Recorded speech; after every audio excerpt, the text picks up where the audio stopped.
You've been taught to stay calm by ignoring your feelings, to stay positive by pretending everything's fine. But if that really worked, why do so many people who try it still wake up tired, drained, and lost in their own heads? Why do the smiles feel fake?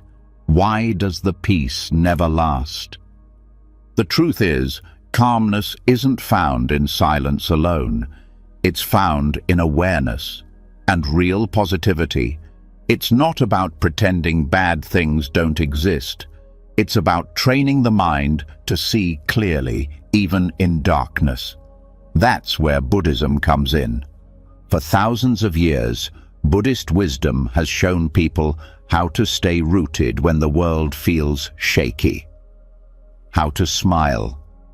Not because life is perfect, but because the mind is free. It teaches a different kind of strength, not loud, not forced, but the kind that's unshakable. Quiet power, soft resilience, real peace. And tonight, as you lie down and let these words guide you, you'll begin to feel it. The chaos inside will soften. The noise will quiet. Not because the problems disappear, but because you stop gripping them so tightly. And when you wake up, you'll feel it in your chest, your breath, your eyes. Lighter, clearer, stronger. This isn't just another sleep track. This is the start of a shift you've been needing for a long time. A return to the part of you that already knows how to stay calm, that already knows how to be happy for no reason at all. Are you ready? Let's begin. And now that the truth has been set, now that you understand this isn't about escaping your mind, but about returning to it with peace, there's one place we have to begin, not with more thinking, not with another strategy, but with breath. The quiet act that's been with you since your first moment, often ignored, but always holding the key to stillness. This is where it starts, with letting go one gentle breath at a time. Some nights, the weight of the day feels glued to your chest.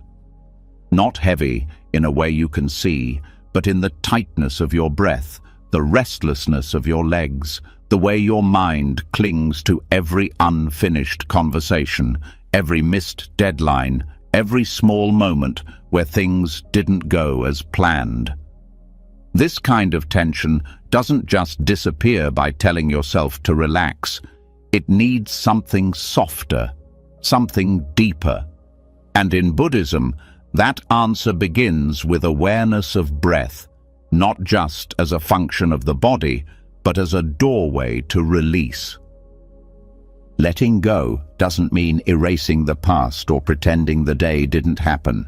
It means loosening your grip on it. The mind holds tight without even realizing it. It replays what went wrong. It argues with what already happened. It resists reality like it has the power to rewrite it. And all of that resistance gets stored, not just in thoughts, but in the nervous system, in the breath, in the way your shoulders rise just a little too high before bed. That's why Buddhist breath practice isn't about controlling the breath. It's about witnessing it, feeling it, trusting it to guide you back into presence. Because the truth is, the body already knows how to calm itself. It's wired for it. But most people never stop long enough to listen. As you lie in bed, the practice begins with noticing how you're breathing, not fixing it, just noticing. Is it shallow? Is it rushed? Is your body holding it like a question it's afraid to answer? That awareness alone starts to melt the tension. The breath, once noticed, starts to slow naturally. It deepens on its own. And as it does, something shifts. Not just in your lungs, but in your entire emotional system. Buddhist monks refer to this as non-grasping. The breath flows in, it flows out, and there's no clinging to either. Inhale without forcing, exhale without holding, and that rhythm, practiced gently, begins to teach the mind a new truth, that letting go isn't losing something. It's returning to what's real, here, now. When this breath awareness is combined with non-attachment, something even deeper begins to happen. The mind starts to recognize that the events of the day no longer need to be carried. You don't need to rehearse that conversation. You don't need to calculate what should have gone differently. You don't need to fix the past, because with every exhale, the nervous system sends a message to the mind. It's okay to release now. You're safe. One of the most powerful Buddhist teachings on this comes from the Satipatthana Sutta, where mindfulness of breathing is presented not as a relaxation trick, but as a path to insight. Each breath becomes a teacher, noticing the in-breath, noticing the out-breath, and gradually noticing that what you thought was permanent, your stress, your thoughts, your identity, is actually always changing. This subtle awareness is called anicca, impermanence, and it's more than just a concept. It's a felt experience. That feeling you get when a tense breath softens, when the worry that felt so urgent an hour ago now feels like a memory with no sharp edges. That's impermanence. And when you meet it through breath, you start to trust that whatever you're feeling now will not last forever. That knowing brings calm faster than any mantra. Another tool from Buddhist tradition is the gentle naming of resistance. As you breathe, you might notice the mind trying to pull you back into tension, back into the loop. A thought about what someone said, a worry about tomorrow, a replay of something unfinished. Instead of fighting it, name it softly. Thinking, worrying, remembering, and return to the breath. This simple act dissolves identification. The thought is not you. The breath brings you back. What's interesting is that science now confirms what Buddhism has known for centuries. Deep, conscious breathing activates the parasympathetic nervous system, the body's natural brake pedal. It lowers cortisol. It slows the heart rate. It shifts the body out of fight or flight and into rest and digest. But what science can't fully capture is the spiritual dimension of that shift. The quiet joy, the clarity, the unspoken sense that something sacred is happening when you simply sit with your breath and let the world drop away. In Buddhist monasteries, breath awareness is not just for stress, it's for awakening. The breath is a gateway to the present moment, and the present moment is the only place liberation lives. That's why this practice is not about forcing the mind to stop thinking. It's about becoming so present with the breath that thoughts lose their grip. They float by like clouds, and you no longer chase them. For those struggling to fall asleep, this practice can feel like a revolution. Instead of lying in bed trying to force the mind to be quiet, shift the attention to the breath. Not the breath as a means to an end, but as the end itself. Let each inhale be a welcome. Let each exhale be a letting go. You don't need to do anything else. And in that simplicity, peace begins to unfold. There's also something deeply emotional about breathing with awareness at the end of a hard day. Because often what we're really holding on to isn't just events. It's feelings, disappointment, shame, guilt, the sense that you didn't do enough, that something's unresolved. And in Buddhist thought, these feelings are not mistakes to be erased. They're invitations to return. Each one is a call to presence, to feel it without judgment, to let it arise, to let it go.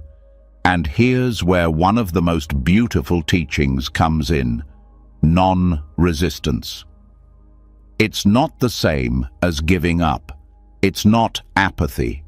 It's the understanding that when we stop fighting what is, the mind softens, it opens, it breathes again.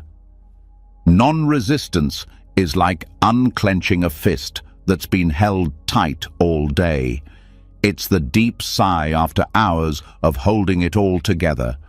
It's the moment when you give yourself permission to just be. This is why, in Buddhist breath practice, there's no goal. You're not breathing to achieve something. You're not trying to become calm.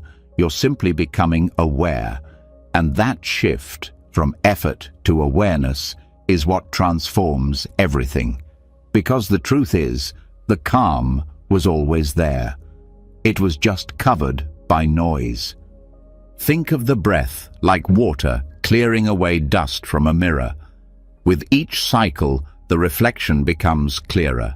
Not because you forced it, but because you stopped adding to the mess.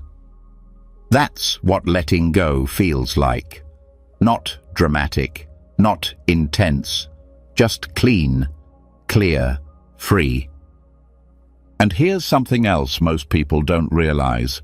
Breath awareness can be practiced in micro moments, not just in long meditations. Even now, lying in bed, just take one full breath in and one slow breath out. That's it.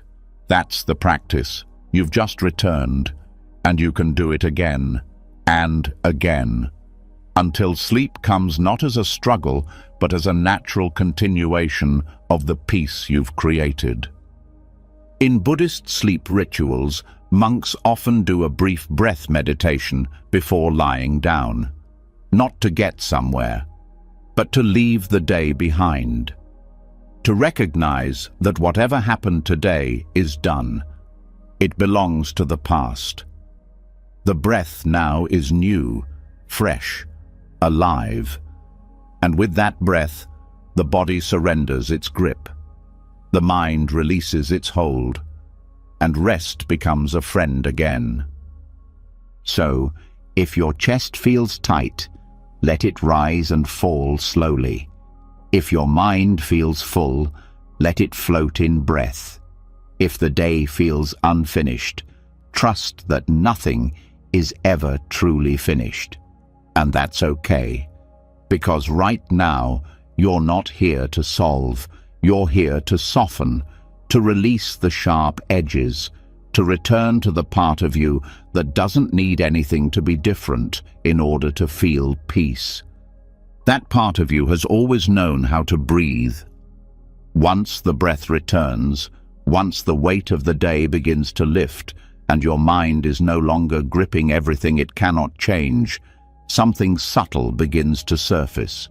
A kind of softness not created by relaxation alone, but by release. And in that release, there is a quiet joy, not loud, not chasing anything, not needing proof, just there, quietly glowing underneath everything. This is where we go next, into the kind of joy that doesn't chase. Most people have been trained to seek joy the same way they seek attention, success, or validation.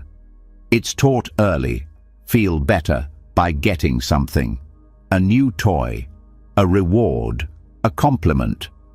And so the mind, wired by habit, starts believing that joy only comes from things outside of it. That happiness must be earned or purchased or found in the next experience. But this belief becomes a trap, because the moment the joy wears off, the chase begins again. The next treat, the next hit of excitement, the next distraction. And over time, this constant seeking creates restlessness, a mind always reaching, never at peace, always chasing a high that fades the second it arrives. Buddhism speaks of a different kind of joy. It's called suka. Not pleasure, not thrill, suka. A calm, enduring inner gladness that doesn't rely on circumstances. It's not about the peak moment, but about the depth underneath it. Suka doesn't surge, it sustains. It doesn't ask for more, it's already whole. And unlike temporary pleasure, it doesn't crash after rising. To understand sukha, you have to first see clearly what it's not. It's not the sugar rush of winning. It's not the laugh that masks a tired soul. It's not the scroll through hundreds of posts looking for something to make you feel alive. Those things are part of life, yes, but they don't last. And what doesn't last cannot bring peace. Buddhism teaches that chasing pleasure is like drinking salt water. The more you drink, the thirstier you become, and the body, the nervous system, starts to burn out from constant stimulation. But sukha isn't triggered.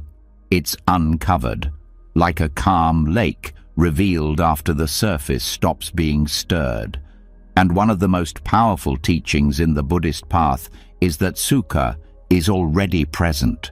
It's just hidden under the noise of craving, the noise of comparison, the noise of wanting something different from what is. Craving is the first flame that burns away inner peace. It's the subtle voice that says, "This isn't enough." It might disguise itself as ambition, or self-improvement, or harmless preference. But at its root, it whispers, "Not yet, not here, not this." And so long as that voice is in charge, sukha cannot be felt. Because sukha lives in the opposite space, the space that says, "This is enough. This is already whole. I don't need more to feel joy." This shift from pleasure to sukha isn't about avoiding life. It's about experiencing it more fully. When the craving fades, the details come alive. The sound of wind, the warmth of a blanket, the weight of your body sinking into rest. Things that used to feel ordinary now feel sacred, because you're no longer demanding something else. You're present, and presence opens the door to joy. In Buddhist practice, cultivating sukha begins with mindfulness. Noticing what pulls the mind toward craving. Noticing when the heart is leaning forward into next. Even small moments, the sudden urge to check the phone, the quick impulse to distract from discomfort. Every one of these moments is a chance to return, a moment to pause and ask, is this chasing joy or covering up something I don't want to feel? This question is powerful because it interrupts the cycle. It creates space between impulse and action. And in that space, the seed of sukha can grow. Because sukha doesn't bloom under pressure. It needs space, silence, simplicity. It arrives when you stop pushing. Monks in the forest tradition often speak of this joy arising after deep meditation. But not because they've achieved something. It comes when everything unneeded has dropped away. There's nothing to fix, nothing to prove, just the breath, the moment, the stillness. And from that stillness, joy radiates. not in fireworks, but like a sunrise you can feel but don't have to watch. Modern life makes this kind of joy feel distant. So much is built on stimulation, noise, alerts, the next thing. But Buddhism teaches that the world isn't the problem, the chasing is. Because even in a quiet room, the mind will run if it's been trained to do so. That's why suka begins in training, not the world, but the heart. Training it to be okay here, with this, without waiting for something better. This isn't passivity, it's mastery. Because when you can find joy in stillness, in simplicity, in the silence between thoughts, you become free. You're no longer controlled by what happens. You're no longer a puppet pulled by excitement. You've rooted yourself in something deeper, and that's the essence of suka. There's a practice in Buddhism called mudita, which is the joy that arises in seeing others happy. It's closely tied to suka because it's joy that doesn't need to be about you. You feel glad just because gladness exists. No jealousy, no comparison, just delight in well-being. And this opens a deeper truth, that suka is often blocked not by lack of pleasure, but by the presence of envy, resentment, or the belief that you're missing out. So part of cultivating suka is clearing those inner barriers, noticing when the heart contracts, when it resents someone else's joy, when it believes it should be elsewhere, and in those moments, softening, returning to the breath, returning to now, and letting go of the illusion that happiness lives outside of you. Buddhist psychology also introduces the idea of the 5 hindrances, mental patterns that cloud clarity and prevent suka. Sensory craving is one of them. Restlessness, ill will, sloth, and doubt are the others. But craving is often the loudest, and it's sneaky. It doesn't scream, it whispers. It says, just one more thing, just a little more. And it convinces you that joy lives one step away from now. But suka doesn't respond to that voice. It doesn't rush. It doesn't chase. It waits, quietly, until the chasing stops. And when it does, suka steps forward, not as an achievement, but as a reminder that peace is not found, it's remembered. Sleep is one of the best times to connect with suka, because at night the external world fades, the distractions pause, and you're left with your own mind. If that mind is always trained to seek stimulation, the stillness will feel like emptiness. But if the mind has learned to rest in awareness, the stillness becomes a refuge, a sanctuary, and suka can fill that space like warm light.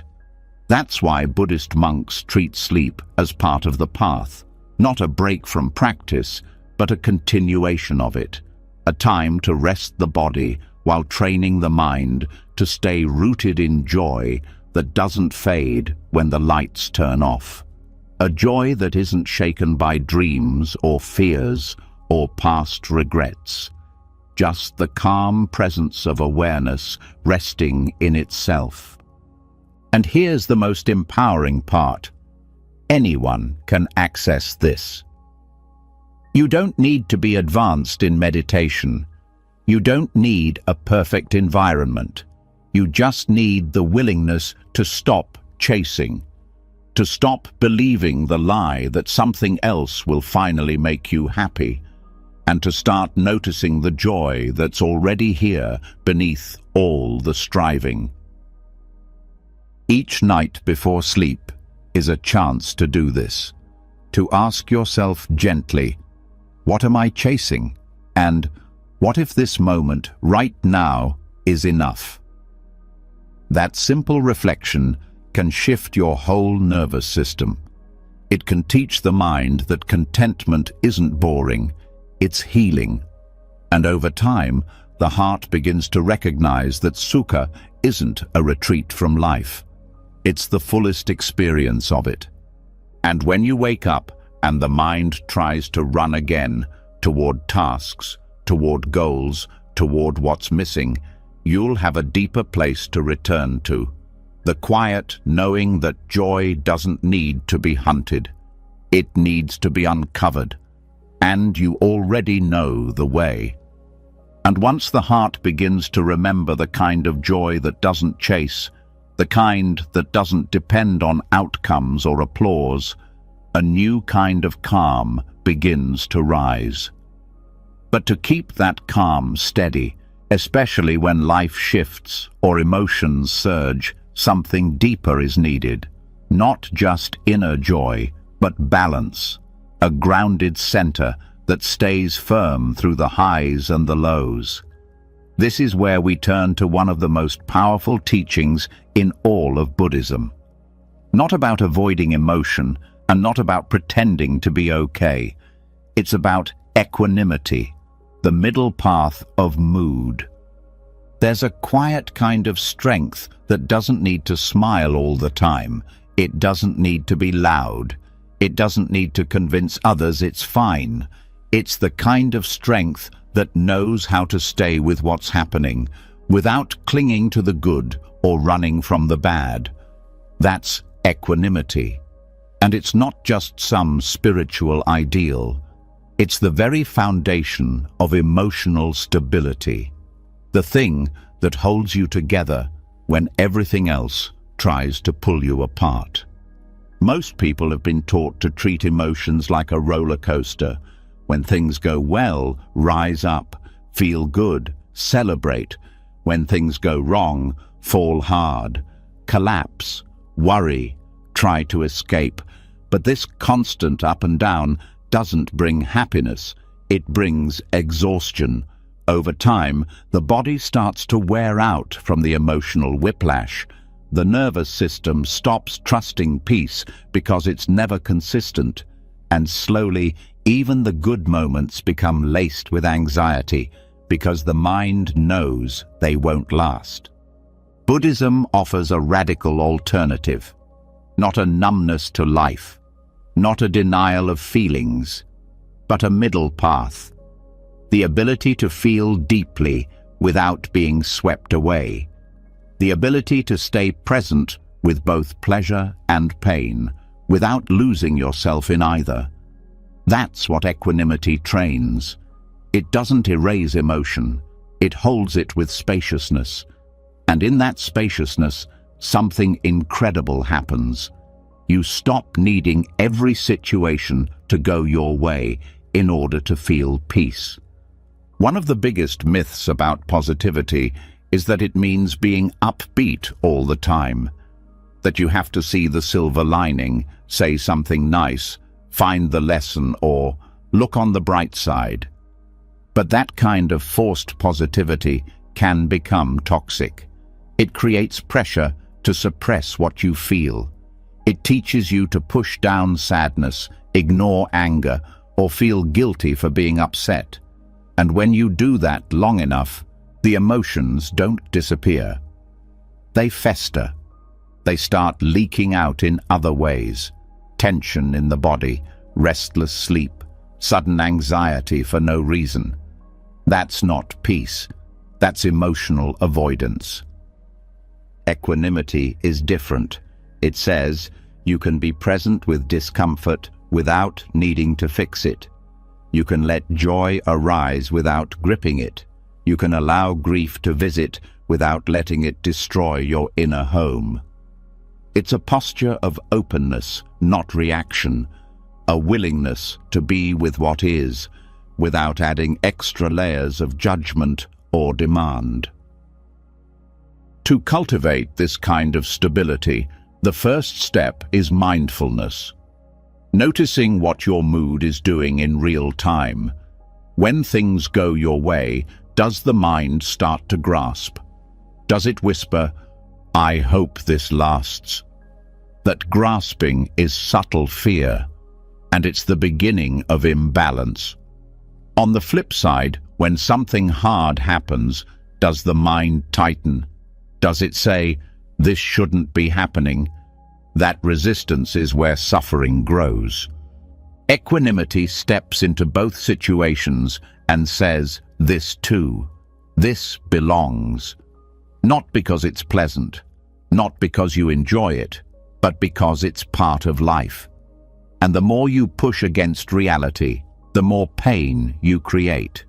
So instead, return to the breath, feel what's here, and let go of the mental commentary trying to control the story.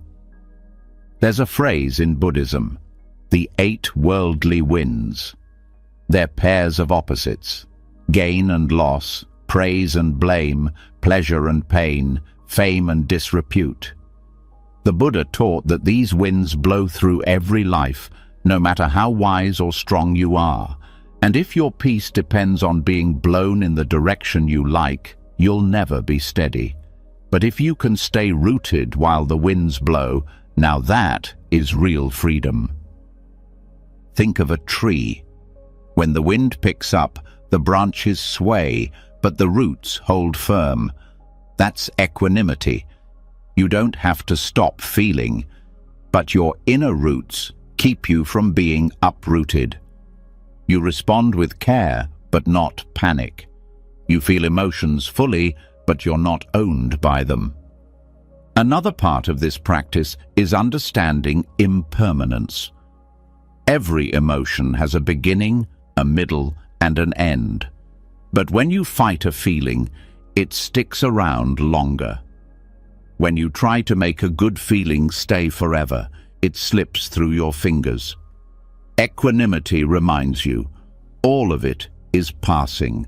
Even the worst wave will crest and fall. Even the most beautiful moment will change form. That's not tragic. That's life. And once you trust that rhythm, you no longer have to live in fear of what's next. This doesn't mean you don't care. Equanimity is not detachment in the cold sense. It's not indifference. It's fierce care without being consumed. You show up fully. You love deeply. But you know that clinging doesn't protect. It suffocates. And when you stop clinging, your love becomes freer. Your presence becomes deeper. Because you're not trying to bend life to your will. You're meeting it as it is. In meditation, equanimity is cultivated by sitting with whatever arises. Thoughts, sensations, emotions. You don't try to change them, you notice them. You say, "Ah, there's restlessness," or "there's sadness." And you watch it come and go. This non-reactive observation trains the nervous system to stop panicking when things change. Over time, it builds a calm that's not dependent on conditions. And that calm carries into daily life. Relationships become more peaceful because you don't need others to behave a certain way in order to be okay. Work becomes less stressful because success doesn't define your worth. Even failure loses its sting because you're not using it as proof of inadequacy. You've stepped out of the approval-rejection loop. You're no longer measuring your value by your mood. You're rooted in something deeper. And this rootedness isn't passive. It creates strength. Because when you're no longer afraid of feeling something hard, you become fearless in a new way. Not in the bravado sense, but in the quiet way that says, "I can handle this. I don't need to run." And when others around you lose their center, you stay grounded. Your calm becomes a lighthouse, not just for yourself, but for others who are still caught in the storm. One of the most beautiful effects of equanimity is clarity. When the mind is no longer clouded by emotional extremes, it sees more clearly. Decisions become wiser. Communication becomes kinder. Boundaries become cleaner. You're not reacting, you're responding. You're no longer driven by the fear of missing out, the fear of not being good enough, or the fear of feeling pain. You've made peace with all of it, and in that peace, your joy becomes deeper, not ecstatic, but stable, not flashy, but real. That's why Buddhist teachings often compare equanimity to a mountain, strong, unmoved by the weather, and yet fully alive. The mountain feels the rain, the sun, the snow, but it doesn't collapse, it holds, and you can hold too. To begin, start where you are. Notice your mood as you lie in bed. Is the mind restless, trying to hold on to the calm, wishing for a better feeling? Just observe. Don't try to change it. Label it gently and return to your breath. Feel the support of the bed. Let the body sink and remind yourself, this too, this is part of the path.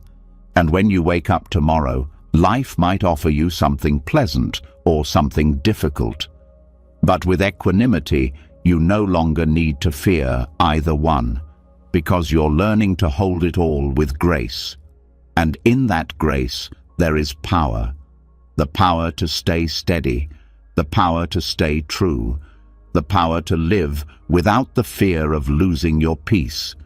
That is the real gift of the middle path. It doesn't promise constant joy, but it offers something even better, a calm that no mood can break, a stillness that no chaos can shake, and a clarity that carries you through life, one breath at a time. And once the emotional waves have been steadied by equanimity, once the mind no longer rises and falls with every shift in mood, there's something else that begins to stir, something soft, something ancient. Beneath the need to control, beneath the effort to balance, there's a quieter longing, a longing to feel safe, to feel cared for, not just by others, but by the self. This is where kindness enters, not as a weakness, but as medicine. And tonight, it becomes the most important tool of all, because what you feel in the moments before sleep can shape how your body heals, how your mind repairs, and how your dreams unfold. That's where metta comes in. Kindness isn't just a personality trait. In Buddhism, it's a state of consciousness that can be trained, directed, cultivated like a fire that warms everything around it. And metta, or loving-kindness meditation, is one of the oldest and most powerful practices for doing just that. Not only does it soothe the emotional body, it speaks directly to the nervous system. It tells the brain, you're not in danger. You're safe to rest. You're safe to let go. The nervous system doesn't understand words as much as it understands signals. Tension, rapid thoughts, shallow breath. All these send the message that something's wrong. But when the heart begins to soften, when the breath slows, when kindness floods the inner space, the body listens. And in that listening, it relaxes. Not because you told it to, but because it finally believes it's okay to stop guarding. Metta begins with a simple phrase, a wish. May I be happy. May I be safe. May I be healthy. May I live with ease. At first, it might feel awkward, too soft, maybe even silly. But that's only because most people haven't been taught how to speak to themselves with care. The voice in the head is usually critical, cold, transactional. It points out what's wrong, what could be better, what wasn't enough. But the heart knows another language, one that doesn't require perfection, one that simply says, "You deserve peace just because you're alive." In the practice of metta, these phrases are repeated slowly, with full attention, not as affirmations to force a belief, but as offerings, like planting seeds in the soil of your own mind. The more gently they're planted, the more deeply they take root. And each repetition sends a signal, not just to the mind, but to the body. Studies have shown that metta meditation reduces stress hormones, lowers inflammation, and even increases vagal tone, which is linked to resilience and emotional regulation. This isn't just spiritual, it's biological. Kindness, when practiced consistently, changes the wiring of the nervous system. Before sleep, this becomes especially powerful, because during the day, the body is in a constant dance between alertness and safety. The sympathetic nervous system, your fight or flight mode, keeps you on guard, useful in emergencies, but exhausting when it's always switched on. If the mind goes to bed still scanning for danger, the body doesn't fully relax. And even if sleep comes, it's light, restless, filled with dreams that feel like puzzles rather than peace. But when metta is practiced before bed, it resets that baseline, it slows the heartbeat, it signals to the parasympathetic system, the rest and digest part of the body, to take over. And in that shift, true restoration begins, not just physically, but emotionally. Kindness becomes the bridge between consciousness and sleep. The practice also moves outward. Once you've gently offered kindness to yourself, you extend it to others. First, someone you love, then someone neutral, then someone you struggle with, and finally, to all beings everywhere. This expansion trains the heart to soften its boundaries, to move beyond isolation, to dissolve the quiet hardness that builds up from daily tension. It doesn't mean condoning harmful behavior. It doesn't mean forcing love. It means recognizing shared humanity, that every being, just like you, wants to be happy, wants to feel safe, and in recognizing that, your own pain softens, the sharp edges of resentment dull, and the nervous system feels less alone. This expansion also helps with unspoken fears. Many people carry quiet guilt or unresolved tension as they go to bed. Conversations that didn't go well, words left unsaid. Kindness doesn't erase those things, but it holds them. It brings warmth where there was cold. It brings compassion where there was judgment. And in doing so, it allows the body to release what it was too tense to let go of before. Even the face changes. Tension held in the jaw, the brow, the throat, these begin to melt. Because kindness isn't just a thought, it's a felt experience, one that travels through the body like breath. And when that kindness becomes a habit, sleep becomes more than a break. It becomes a kind of sanctuary, a healing chamber where every cell is allowed to rest in softness. For many, self-directed kindness is the hardest part, especially for those who've been taught to be tough, to push through, to perform.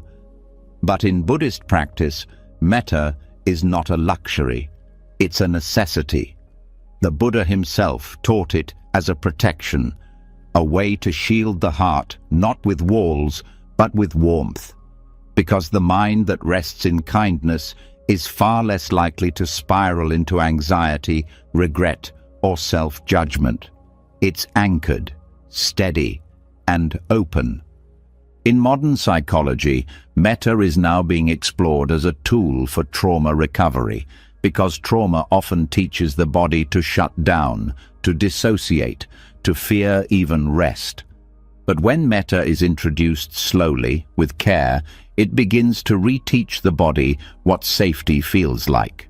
Not safety through control, but safety through presence, through connection, through the feeling of being held by one's own awareness. The phrases can be customized. If "may I be happy" doesn't feel true, you can start with "may I feel okay" or "may I be kind to myself." The goal isn't to force a mood. It's to meet yourself where you are and offer something slightly softer than what the inner critic says. Even the smallest shift in tone makes a difference. And if there's resistance, that's okay too. The mind might say, "This is pointless," or "I don't deserve this." That's not a failure. That's just the voice of old conditioning. You don't have to argue with it. You don't have to believe it. You just return to the phrases, return to the breath, return to the warmth. And with repetition, something shifts. It might start as a flicker, a small moment of ease, a sigh that feels deeper than usual, a tiny moment where you feel yourself melt into the bed a little more. That's the nervous system responding. That's the body saying, "Thank you."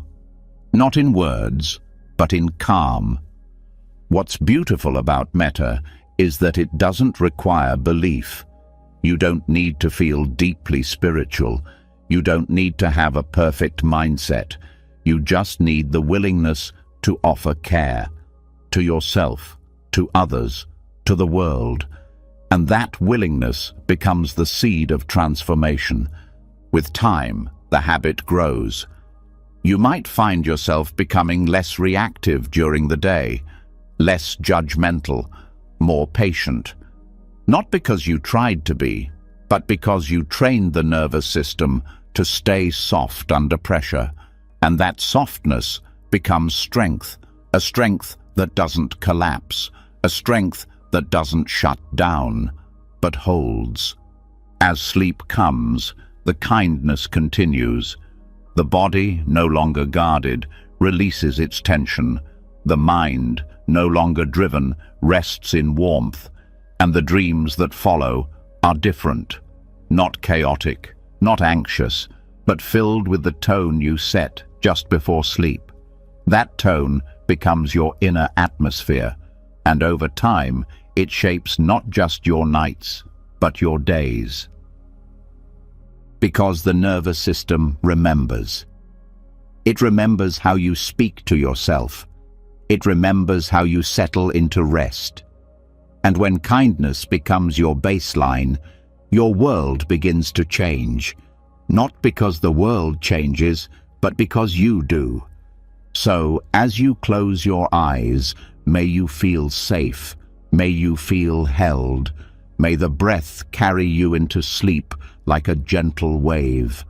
And may the kindness you offer tonight echo into every part of your being until peace is not just something you wish for, but something you become.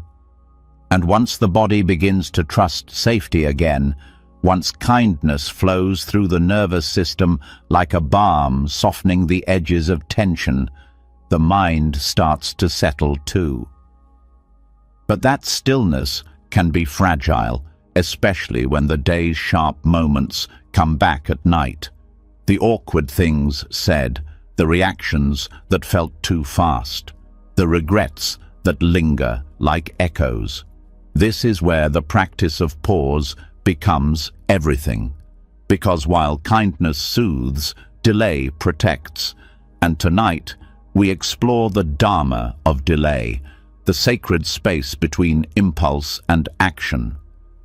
There's a split second before every reaction, a moment so brief most people miss it.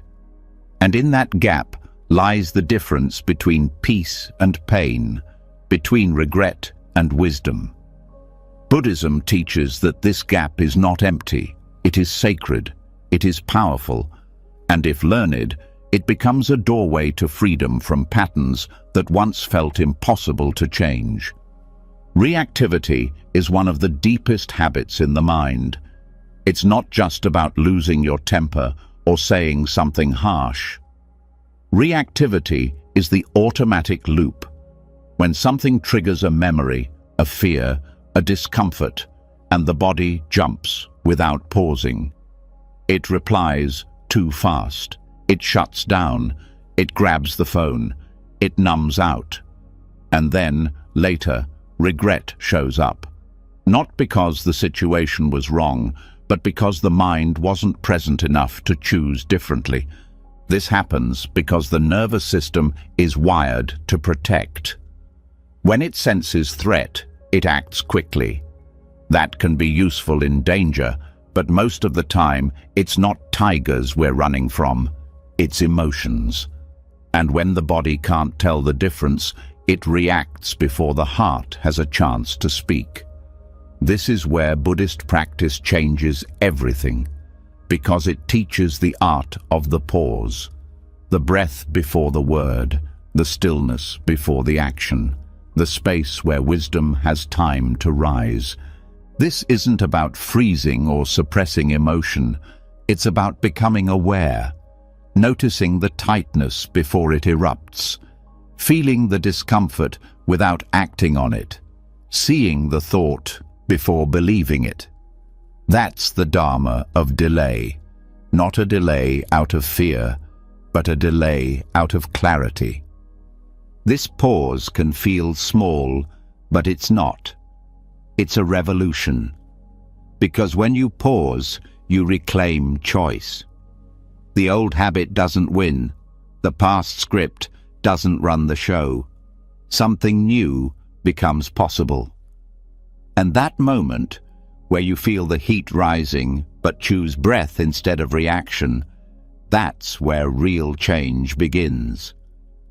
One of the key teachings from the Buddha is the chain of dependent origination. It explains how suffering arises moment by moment through a series of links. Contact leads to feeling. Feeling leads to craving. Craving leads to clinging. Clinging leads to becoming, and on it goes. But the moment of feeling, that's where the pause can happen. That's where the chain can be interrupted. You feel something, and instead of running from it or acting out of it, you sit with it. That sitting dissolves the chain, and suffering loses its grip. This pause isn't about thinking harder. It's about sensing deeper. Where is the breath right now? What does the chest feel like? Is the body speeding up? Is the mind racing? These signals are clues, and in Buddhist meditation, becoming intimate with these clues is the practice. You learn to feel the early signals of reactivity, not to stop them by force, but to see them clearly. Because awareness itself is a kind of medicine. When the light is on, the patterns lose power. At night, when the body slows but the mind replays the day, the absence of pause becomes visible. You see where you rushed, where you snapped, where you avoided, and the mind tries to rework it, replay it, fix it. This is where overthinking thrives, in the ruins of reactions. But here's the secret. Regret doesn't bring healing. The past can't be rewritten, but the future can be prepared for. And every pause practiced now is a seed for different reactions tomorrow. Buddhist practice doesn't demand perfection. It offers compassion. So, when you reflect on moments you wish had gone differently, don't spiral into judgment. Use them as training. Rewind not to punish, but to understand. What was happening inside you? What belief got triggered? What emotion rose too quickly to hold? This reflection, done with care, trains the mind to spot those moments earlier next time, and each time you spot it sooner, the pause grows stronger. There's also a myth that reacting fast is a sign of strength, that speaking quickly, moving decisively, acting on impulse shows confidence. But Buddhism flips that story.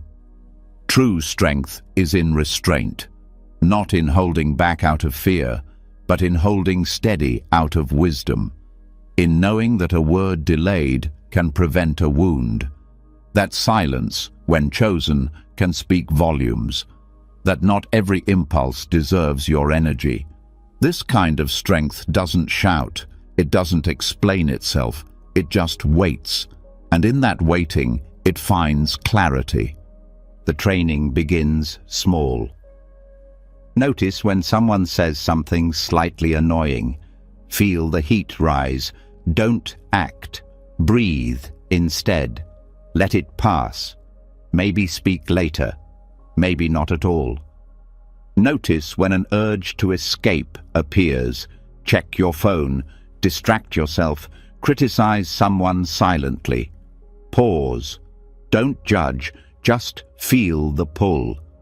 Let it be there and breathe. Every one of these micro-pauses rewires the brain. They teach the mind that it doesn't need to obey every impulse, that it can witness without reacting, that presence is more powerful than speed. Over time, the nervous system recalibrates. The default reaction becomes slower, softer, and in that space, deeper responses arise. Maybe a more thoughtful word, maybe a question instead of a defense, maybe just silence and a knowing smile. And these new responses change the world around you. Conflict lessens, misunderstandings drop, relationships deepen, because you're no longer adding fuel to every fire. At night, this pause practice becomes a powerful ritual.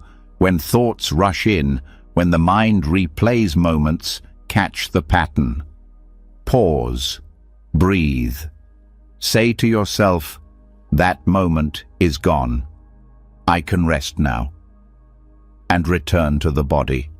Feel the pillow, the covers, the breath. If regret rises, meet it with kindness.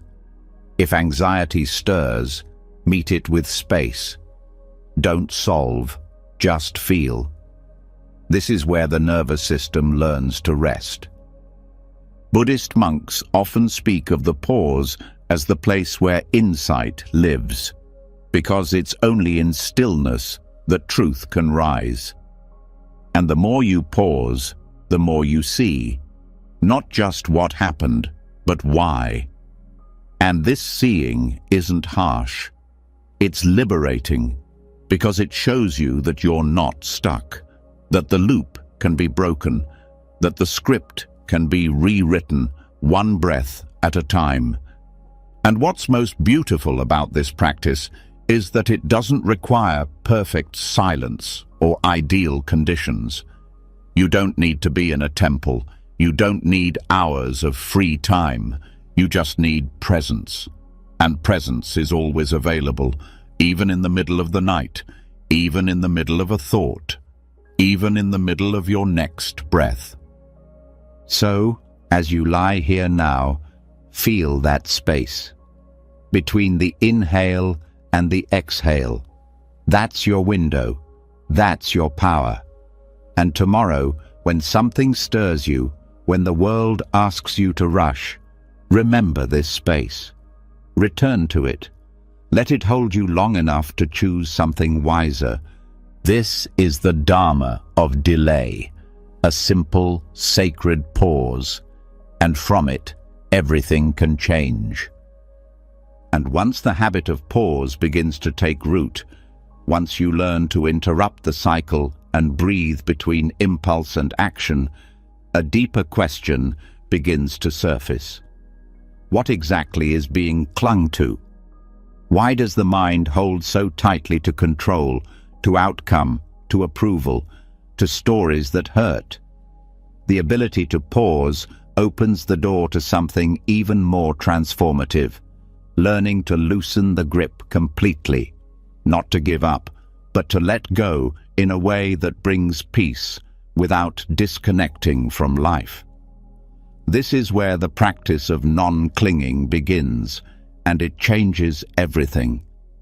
There's a heaviness that builds when the mind attaches itself to everything it touches. Expectations that become prisons, thoughts that turn into identities, emotions that define who we think we are. People that are held like lifelines, plans clung to as if they're the only route to happiness, and all of it weighs down the heart, not because the things themselves are wrong, but because of how tightly we hold them. Buddhism doesn't say to stop caring. It doesn't teach detachment as a form of emotional numbness. What it teaches is non-clinging, a way to love, feel, act, and live fully without being bound by what can't be controlled. It's not avoidance, it's spaciousness. It's learning how to hold without squeezing, how to be present without needing to possess. And that shift creates an inner lightness that nothing external can match. Non-clinging begins with awareness. It starts when you notice the subtle ways you grip. The mind replaying a conversation because it didn't end the way you wanted. The heart waiting for a message to feel okay. The breath shortening because tomorrow isn't going exactly to plan. These are not flaws, they're habits. And the moment they're seen clearly, the grip begins to loosen. The Buddha taught that suffering arises not from pain itself, but from clinging to the idea that it shouldn't be there, gripping to the wish for different circumstances. When the mind insists that something must stay or never change, it suffers the moment change arrives, which it always will. Because everything changes. That's not failure, that's reality. And the mind that understands this can begin to move with life instead of against it. This doesn't mean losing ambition or stepping back from relationships. It means shifting how you relate to them. Instead of saying, "I need this to go my way to be happy," non-clinging says, "I'll give my full heart, but I'm not tying my worth to the result." That shift alone creates peace, because when you stop clinging, you stop suffering every time life doesn't match the script. There's a beauty in living lightly, not fragile, not disconnected, just unburdened. Like walking with open hands instead of closed fists. Life becomes more vibrant, more present, because you're no longer carrying yesterday's weight or tomorrow's demand. You're just here, with what is. And what's often misunderstood is that non-clinging increases intimacy. When you're not gripping people out of fear, you love more honestly. You listen without planning your defense. You support without needing something back. You let people be who they are without needing to fix them. And strangely, that freedom deepens connection. Because people feel safer around presence than they do around pressure. The same applies to emotions. When you cling to a mood, good or bad, you get stuck. The joy fades and you chase it.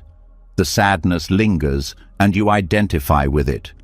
But when you let emotions rise and fall without naming them as me or mine, they move through, they change form, they complete their cycle. And what remains is awareness, still, watching, unmoved. Non-clinging is also a tool for healing. So many wounds stay open because of the mental story wrapped around them. The grudge, the self-blame, the narrative that says, "This should never have happened." And while pain must be felt to be healed, clinging to it keeps it alive. When you release the story, not the experience, but the grip on it, something unlocks. Space opens, and that space allows grief to turn into wisdom, anger to soften into clarity, loss to become presence. This doesn't mean you stop having preferences or stop caring how things go. It means you stop making your peace depend on them.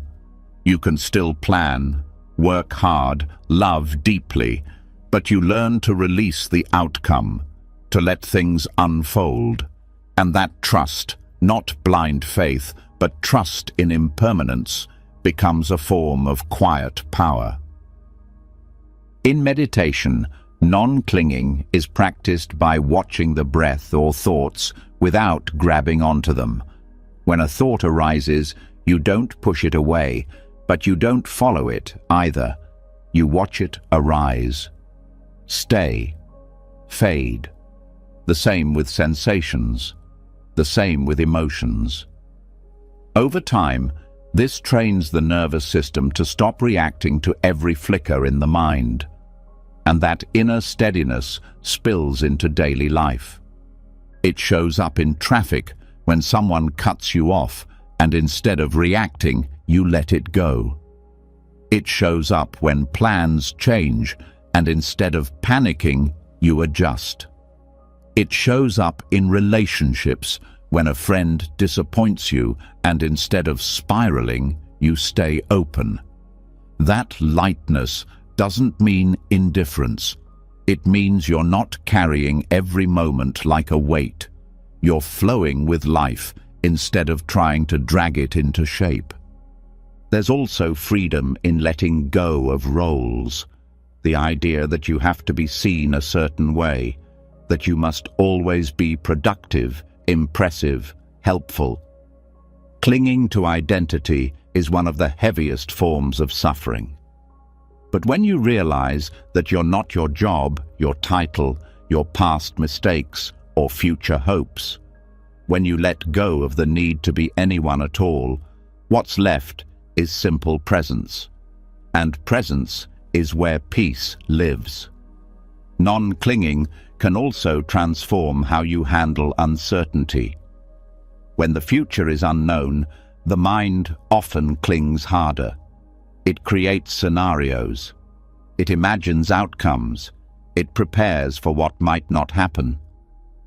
But none of that brings control. It only creates stress. Non-clinging invites a different way. To be with the unknown as it is, to prepare where needed, but not obsess. To rest in not knowing without collapsing into fear. And that kind of rest is rare. But it's available. Right now, in this breath. In Buddhist stories, there's a common theme. The more tightly something is held, the more likely it is to cause pain, whether it's a desire, a belief, a person. And the release, though frightening, brings relief. Not because you lost something, but because you stopped squeezing it to death. What you hold lightly stays longer. What you grip often breaks. And the practice doesn't have to be complicated. Start with small things. Notice when the mind says, "I can't relax until this is fixed." Pause. Ask, is that true? Can you still care, still act, but without the tension? Then try it with expectations. This should have gone differently. Can you meet what happened without the added commentary? Each time you let go, you gain something. Not more things, but more space, more calm, more freedom.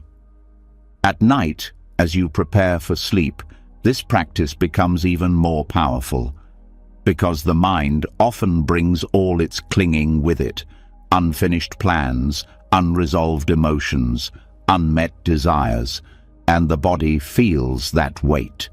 But you don't have to solve everything before sleep. you can release your grip. Say to yourself, "Not now, I can rest without answers," and return to the breath. Return to the softness of this moment. That single gesture is non-clinging in motion. That is freedom. And over time, it becomes more than a technique. It becomes a way of being. You move through the world a little lighter. You hold people, experiences, even pain, with more grace. Because you've stopped trying to make everything permanent. You've stopped demanding that life fit your script. And in that surrender, something beautiful rises. Joy. Not from what happens, but from how lightly you can walk through it all. That is the power of non-clinging, not cold detachment, but the peace of a heart that can hold without gripping, that can feel without drowning, that can live without being owned by anything it touches. This is what it means to stay light. This is what it means to flow. And once the grip is loosened, once you've stopped clinging to what you thought needed to stay in place, emotions start to move differently. They're not blocked, they're not clutched, they're not exaggerated or pushed away. They begin to move through like they were always meant to. And in that movement, something else becomes clear. It was never about getting rid of feelings. It was about learning how to see them for what they are. Not as facts, not as identities, but as weather. Temporary, shifting, and completely natural.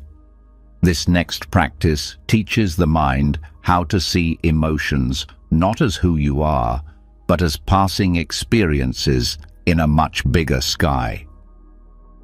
There are days when it feels like sadness is not just a feeling, but your entire identity. When anxiety doesn't just pass through, it becomes the lens through which the world is seen. The thought that it's temporary gets lost, and instead it feels permanent, defining, consuming. That's the danger of identification. The moment the mind says, "I am angry," instead of "anger is present," it merges with the emotion. The emotion isn't just happening, it becomes personal. And from that place, it's hard to see clearly, hard to act wisely, hard to feel hope. Buddhism offers a radical shift in perception. It teaches that emotions are not the problem. Misunderstanding them is. When you believe that every mood defines your truth, suffering begins. But when you see emotions as weather, clouds, wind, rain, sunlight, mist, passing through the open sky of awareness, they lose their grip. They're still felt, still honored, but they no longer own you. And in that space, peace returns. Not because the emotion disappeared, but because you stopped mistaking it for who you are. This practice is called non-identification, and it begins with awareness. Noticing when the mind grabs onto a feeling and gives it a name. I'm depressed. I'm a mess. I can't handle this. These statements feel true, but they aren't. What's true is this. A wave of sadness is here. A surge of fear is rising. A tightness is moving through the chest. That's honest. That's direct. And it creates space between you and the emotion. In that space, freedom is born. The mind tends to narrate everything it feels. And those narratives get sticky, especially when they're built from the past. This always happens. I'll never be okay. Something's wrong with me. But these thoughts aren't truth. They're habits, stories that formed long ago. And when emotions rise, the mind pulls out the same script. Non-identification means recognizing the script, but not believing it. Seeing the emotion, but not becoming it. When you start to view emotions as weather, something shifts in the body. A storm of anger might pass through, but you don't tense around it. A fog of doubt might cloud your mind, but you don't panic. You just stay open, let it pass. Just like clouds never damage the sky, emotions can't damage awareness. The sky doesn't cling to sunlight or resist the storm. It holds both. That's what your awareness can learn to do. This doesn't mean disconnecting from emotions. It means feeling them fully without being consumed. If sadness arises, you let it rise. You notice where it lands in the body. You feel it fully, but you don't claim it. You don't say, "I am this." You say, "Sadness is here." And even as you feel it deeply, there's still part of you that's watching, steady, open, unmoved. That part is the sky. And the more you learn to rest there, the less afraid you are of any weather that comes. In meditation, this is practiced by labeling, noticing a sensation, a thought, or an emotion, and naming it softly. Thinking, feeling, worrying, grieving. The label isn't to judge, it's to witness. And in that witnessing, you shift from identification to observation. It's a subtle move, but it changes everything. Because now, you're not the storm. You're the sky that allows it. One of the most common obstacles in emotional healing is the belief that strong feelings mean something is wrong, that anger means failure, that grief means brokenness, that fear means weakness. But in Buddhist psychology, emotions are not problems, they're messages, weather passing through. Each one carrying something, energy, memory, unmet needs, truth. And when you let them pass without clinging or resisting, they complete their cycle. They leave behind insight instead of damage. There's a teaching in Buddhism called Vedana, feeling tone. It's the immediate sense of pleasant, unpleasant, or neutral that arises with every experience. And it's what leads to craving or aversion. When something feels unpleasant, the mind clings to relief. When something feels pleasant, the mind clings to more. But when you observe the feeling tone without grabbing it, without pushing it away, it passes. You feel the discomfort, you witness the urge to react, and you stay. And in that staying, the emotion transforms. This is why non-identification isn't suppression. It's the opposite. It's allowing the emotion without building an identity around it. It's recognizing that every emotion is impermanent. No feeling stays forever. And when the mind stops feeding it with stories, the emotion begins to dissolve. Like rain that falls, softens the ground, and disappears. At night, this practice becomes especially important. Because in the quiet, old emotions tend to rise. Regret, loneliness, fear. They drift in like mist, subtle but heavy. And the mind wants to make them mean something, wants to say, this feeling is proof of something terrible. But it's not. It's just weather. Let it come, let it pass. You don't need to figure it out. You don't need to fight it. Just watch. And if the emotion feels too strong, come back to the breath. Anchor in the body. Feel the blanket. Feel the weight of the moment. Let the storm pass through you, not become you. That choice, moment by moment, is the practice. And every time you make it, the mind grows stronger. The heart grows wiser. The nervous system learns how to stay calm, even in discomfort. This also changes how you treat others. When you stop identifying with your own emotions, You stop reacting to other people's. You see their anger, their sadness, their fear, not as attacks, but as their weather. You don't take it personally. You don't have to fix it. You just hold space. And in that space, real connection can grow. Non-identification is not emotional distance. It's emotional wisdom. It means you feel deeply, but don't collapse. You experience waves of grief, joy, frustration, tenderness, but you remain the ocean, deep, vast, aware. And the more you rest in that awareness, the less you fear any emotion that rises. This practice also protects your peace, because once you stop being defined by emotion, you stop chasing the good ones and fearing the bad. You don't live for the high, you don't collapse in the low. You stay steady, clear. You stop riding the waves and start witnessing the tide. And that steadiness becomes a gift, not just for you, but for everyone around you. You become the calm in the room, the grounding force in the storm, not because you're unaffected, but because you've stopped believing that every emotion needs to become a crisis. The sky has room for all of it. So do you. Let the joy come. Let the sadness pass. Let the anxiety drift.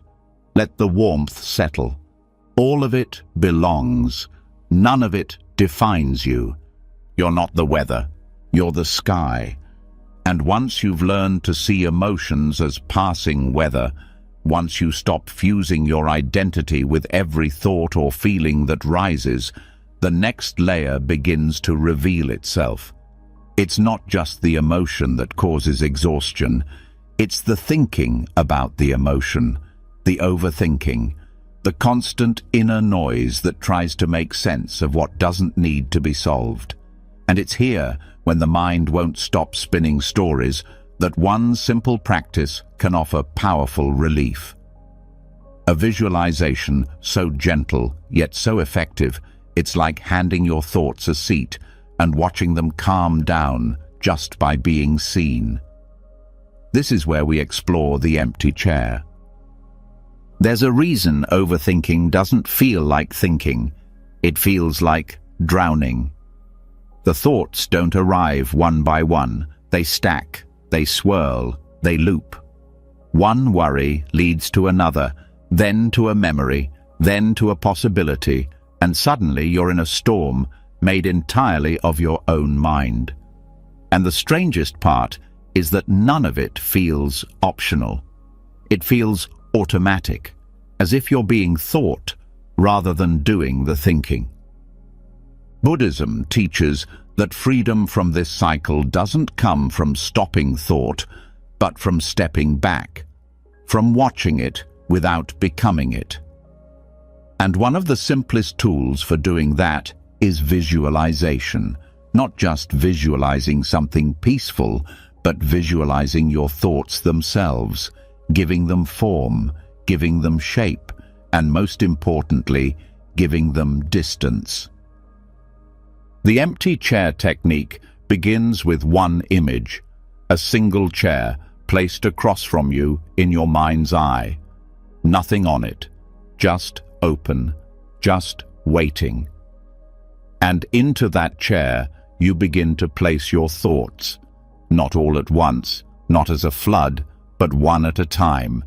Each worry, each repetitive loop, each anxious prediction, one by one, you let them walk into the room and take a seat. You're not rejecting them. You're not indulging them. You're just noticing them and giving them somewhere to sit that isn't your chest or your shoulders or your head. This practice is not about detachment in the sense of becoming cold. It's about gently separating awareness from identification. The thought still exists, but you are not inside it anymore. You're across from it. You're watching. And when the thought sits in the chair, something shifts. It becomes visible. its voice becomes clearer, and often it becomes smaller. Most overthinking is powered by fusion, the belief that the thought is you, that if you're thinking it, it must be true, important, urgent. But when the thought is placed in the chair, it becomes what it always was, just a visitor, not a command, not a prophecy, not a fact, just a guest. And the more you watch it, the more it reveals itself. Maybe it's fear pretending to be logic. Maybe it's an old belief resurfacing as worry. Maybe it's just noise with nowhere to go. You don't need to interrogate the thought. You don't need to fix it. You just watch. And if it gets up and leaves, let it go. If another one walks in, let it sit. You remain the witness, steady, kind, unmoving. This act of visual placement trains the mind to relate differently to its contents. No longer caught inside the narrative, you're now the host, not the participant. This practice also speaks directly to the nervous system, because when overthinking begins, the body often tightens. Shoulders rise, breath shortens, muscles clench. But when you visualize placing the thought outside of yourself, the body responds. It loosens. The breath deepens, because the body believes the danger is being addressed, even if just symbolically. And in many ways, it is. You're honoring the mind's activity without obeying its every signal. One of the most helpful ways to deepen this practice is to give the thought a shape, a color, a posture. Let it become visible. What does your fear look like? How does your self-doubt sit in the chair? Is it slumped, rigid, pacing? This isn't just imagination, it's intimacy. You're learning the habits of your own mind by giving them space to be seen. Over time, the chair becomes a ritual, a place in your inner world where thoughts are allowed to come and go without hijacking your peace. And when a particularly loud or painful thought arises, you don't fight it. You welcome it to the chair. You again? Okay, sit. I'll watch. That's all. This non-reactivity disarms the thought. It no longer has power. It's just observed. What's profound about this is that the practice doesn't silence the mind. It changes your relationship with it. You stop trying to wrestle the thoughts to the ground. You stop believing they need to be solved. And in doing so, they begin to slow, because what fuels them most is resistance. The more you try to force them away, the louder they return. But observation calms them, because they've been acknowledged. This visualization also teaches emotional maturity. When you can sit across from your own thoughts without merging, you start to gain perspective. You realize that most anxious thoughts aren't fresh. They're echoes.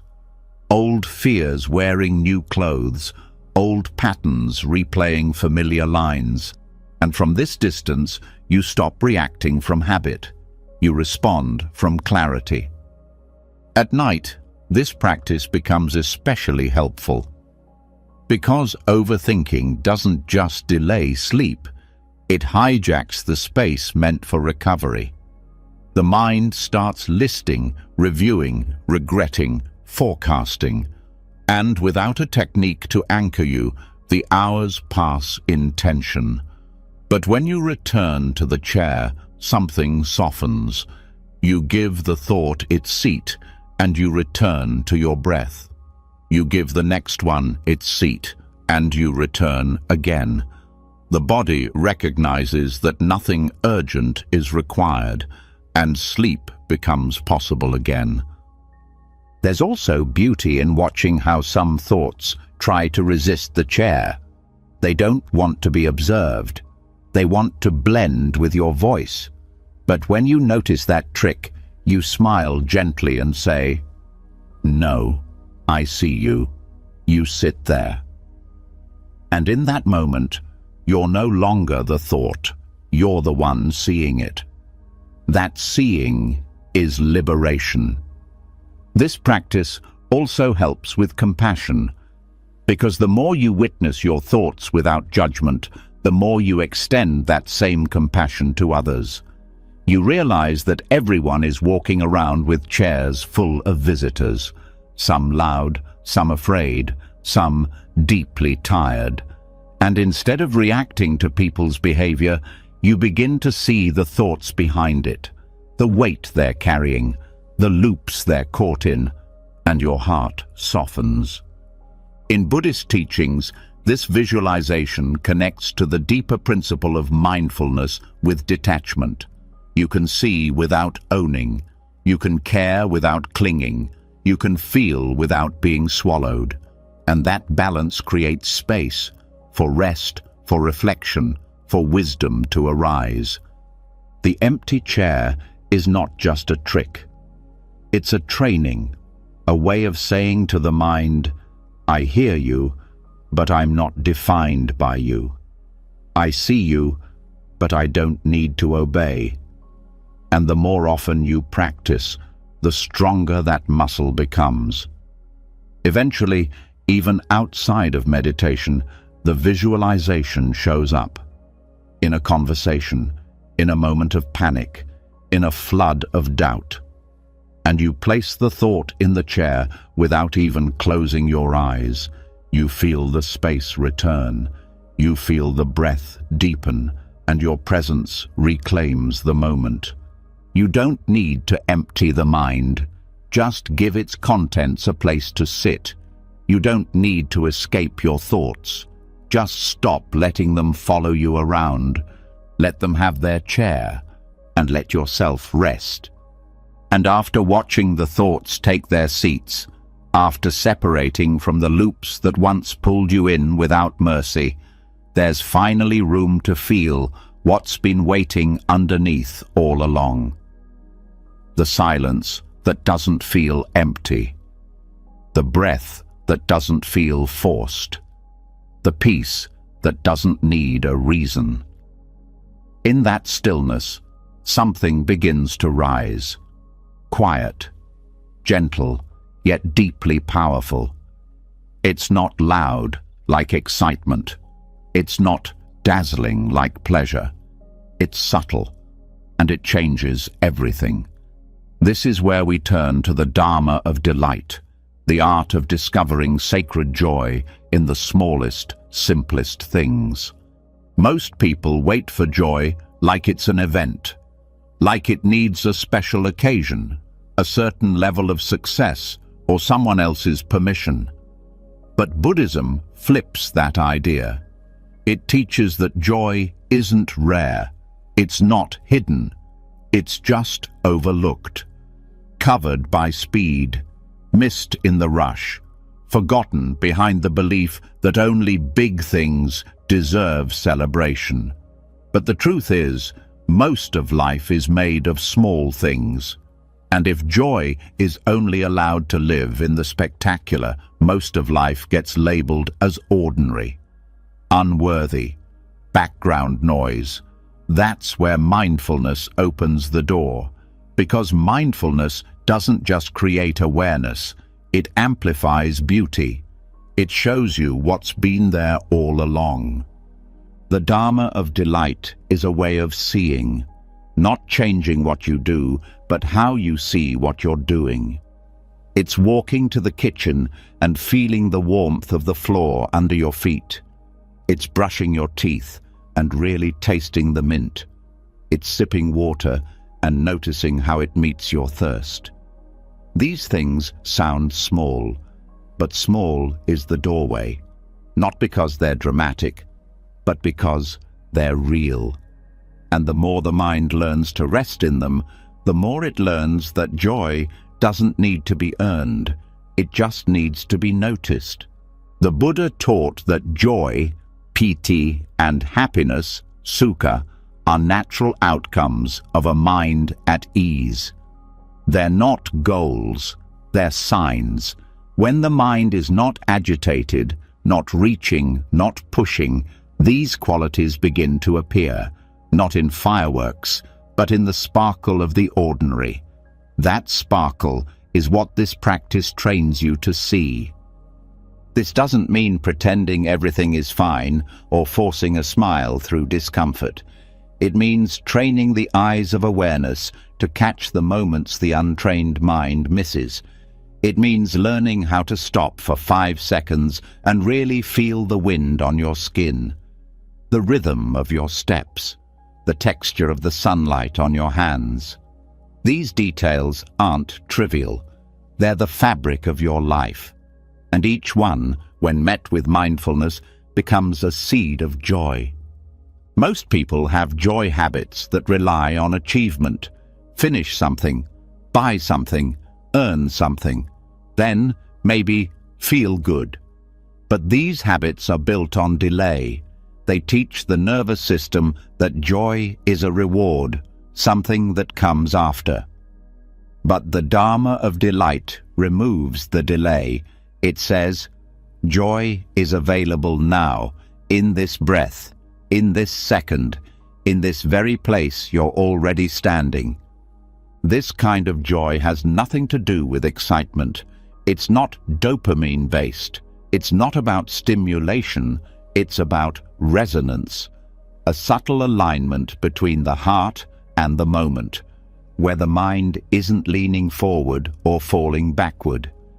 It's just here. And in that here-ness, something warm opens. That warmth is the delight. And it comes not from what's happening, but from how fully you're meeting it. When mindfulness rests on a small moment, the moment expands. A bite of food becomes a full experience. The sound of a bird becomes a song. The smile of a stranger becomes a soft echo that lingers in your chest. None of these things need to last. That's not the point. The point is that they're seen, felt, honored, and when they are, they leave behind a subtle trace of joy. In Buddhist teachings, this joy is not just pleasant, it's spiritual. It prepares the mind for insight. A joyful mind is more open, more flexible, more able to see clearly. Joy softens the inner world so that truth can be heard without resistance. That's why this practice isn't indulgent. It's essential. You're not chasing pleasure. You're uncovering joy that already lives in the world you walk through every day. But this takes training, because the mind is used to skipping. It wants to get to the next thing. And even when things are good, it wonders how long it will last. That habit of scanning, judging, predicting, that's what blocks delight. So the practice is to interrupt the scan, to gently say, this moment is enough, and stay with it, even for a breath, even for 3 seconds. That staying is where joy enters. There's also a teaching in Buddhism that says joy is contagious, not just socially, but inwardly. When you touch one joyful moment, the next is easier to see, and the next, until eventually the mind starts looking for what's good instead of what's missing, not out of denial, but out of balance. Because joy isn't about ignoring pain. It's about remembering that pain isn't all there is. You can practice this with anything: washing your hands, making your bed, opening a window. Each action becomes a ritual, a mini offering to awareness. And when you bring your full presence to it, something always reveals itself. A sound, a smell, a temperature, a sensation, something that was always there but hidden behind distraction. And when it's seen, the nervous system shifts, the shoulders drop, the breath settles, and the heart smiles without reason. The dharma of delight is not limited to quiet moments either. It can show up in chaos, in laughter during hard times, in a deep breath in the middle of noise, in a moment of connection when everything else is falling apart. This joy is not fragile, it's resilient. It doesn't wait for things to be perfect. It rises through imperfection. At night, this practice becomes a gentle guide into rest. Instead of replaying the day's worries, the mind is invited to remember small joys. A warm shower, a kind word, a funny moment, a peaceful pause. You let the body feel them again, not to escape the hard parts, but to give equal space to the good. This balance teaches the brain to rest in gratitude instead of scanning for danger, and the sleep that follows is deeper, not because the world changed, but because your attention did. This also changes your relationship with time. When joy only lives in goals, time becomes a race, but when it lives in the present, time slows down. A walk takes longer, but feels better. A conversation stretches, but carries more meaning. Even silence becomes something to be with, not run from. That shift restores energy, because you're no longer leaking it through constant striving. There's no one way to do this. The practice is personal. For some, it's noticing the way light hits the wall. For others, it's the rhythm of footsteps, or the feeling of clothes on skin, or the comfort of a daily ritual. The content doesn't matter. The awareness does, because it's not the moment that creates the joy. It's your presence inside the moment. And this presence doesn't require special skills, just willingness. Willingness to pause, to soften, to feel. Even when it seems pointless, even when the moment seems too small to matter, because that's the secret. Nothing is too small. Everything is made of the small. And once you learn how to find joy in the overlooked, you realize that joy was never missing. It was just waiting to be seen. The dharma of delight is a path that doesn't require you to add anything to your life. It only asks you to pay attention, to look again, to slow down enough that the world has time to show you what it's been offering all along. And in that seeing, you start to feel it. Not a rush, not a spike, but a warmth that builds. Quietly, surely. A joy that doesn't need to impress. A joy that lives right here. And once the eyes begin to notice the small joys, once the rhythm of everyday life starts to shimmer with sacredness, you begin to understand that joy doesn't always have to be found. Sometimes it can be given. Sometimes it can be offered. Not as a performance, not to be seen, but as a quiet expression of something deep inside. This is where the path of delight transforms into something even brighter, a joy that arises for no reason at all. A smile that's not waiting for permission. A radiance that doesn't need a cause. This is the smile without cause, inspired by the Bodhisattva spirit, and it has the power to uplift everything it touches. The Bodhisattva in Mahayana Buddhism is not a superhero. They're not someone perfect or untouchable. They are beings who choose to stay in this world, not out of duty or suffering, but out of deep love. Their goal is not just personal liberation, but the easing of suffering for others. They walk through life with an inner light that doesn't burn out when things get dark. And one of their most powerful qualities is joy. Joy not dependent on outcomes, not delayed by conditions, and not attached to how they are treated. Joy that flows because it must, because it overflows. This kind of joy changes everything because it can't be stolen. When your happiness depends on what others say, what you achieve, or what goes according to plan, then your peace is always at risk. But when joy arises without cause, when it lives in the center of your being like a quiet sun, then even the storms don't shake it. This is not theory. This is a lived energy, and it begins with a shift in how you see your own presence in the world. In the Bodhisattva teachings, the mind is not a container for personal gain. It is a transmitter of energy. Your thoughts, your mood, your presence, all of it affects the space around you, whether you speak or not, whether anyone sees you or not. And when you begin to understand this, you realize that your peace is not private. It radiates. So the joy you cultivate, even if it's quiet, even if it's just a gentle smile in the dark, becomes an offering, not to prove anything, not to get anything, but because there is something inside you too generous to keep to yourself. The smile without cause is not a fake smile. It's not plastered on top of pain. It's a deep expression of freedom. Freedom from needing everything to be perfect in order to feel good.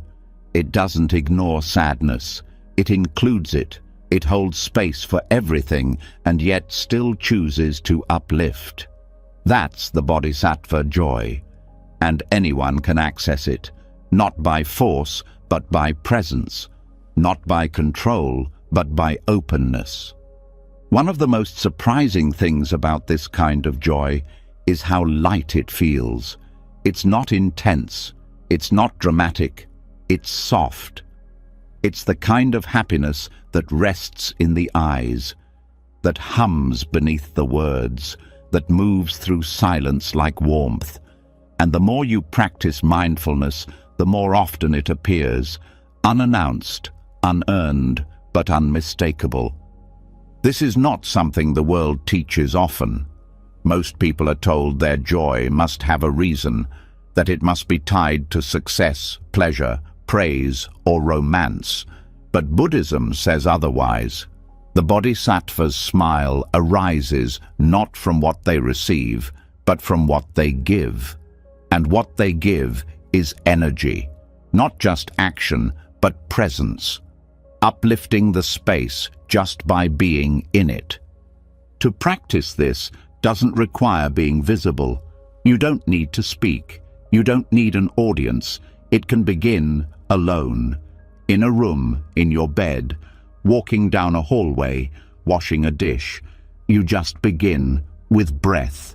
You feel your feet. You soften your face, and you allow a smile to arise, not to impress, but to align. You remember that this moment is alive, that awareness is here, that even now, even with no special reason, peace is possible. The mind might resist at first. It might ask, why smile now? What's the point? That's the conditioning talking, the belief that joy must be earned.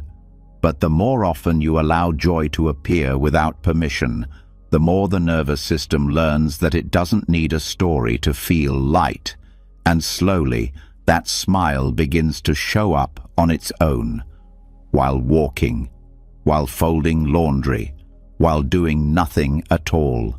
It becomes a habit, not of pretending, but of remembering. Because deep down, this smile is a remembrance that who you are underneath all the stress and noise is already whole, already kind, already full of light. The Bodhisattva doesn't wait to feel good in order to serve. They serve, and joy follows. And even in solitude, their presence ripples outward. This isn't spiritual fantasy, it's neurobiology too. When your heart softens, your breath deepens, your face opens, your entire system enters a state of restoration. And that restoration is not selfish, it's contagious. The people around you feel it, even if you never say a word.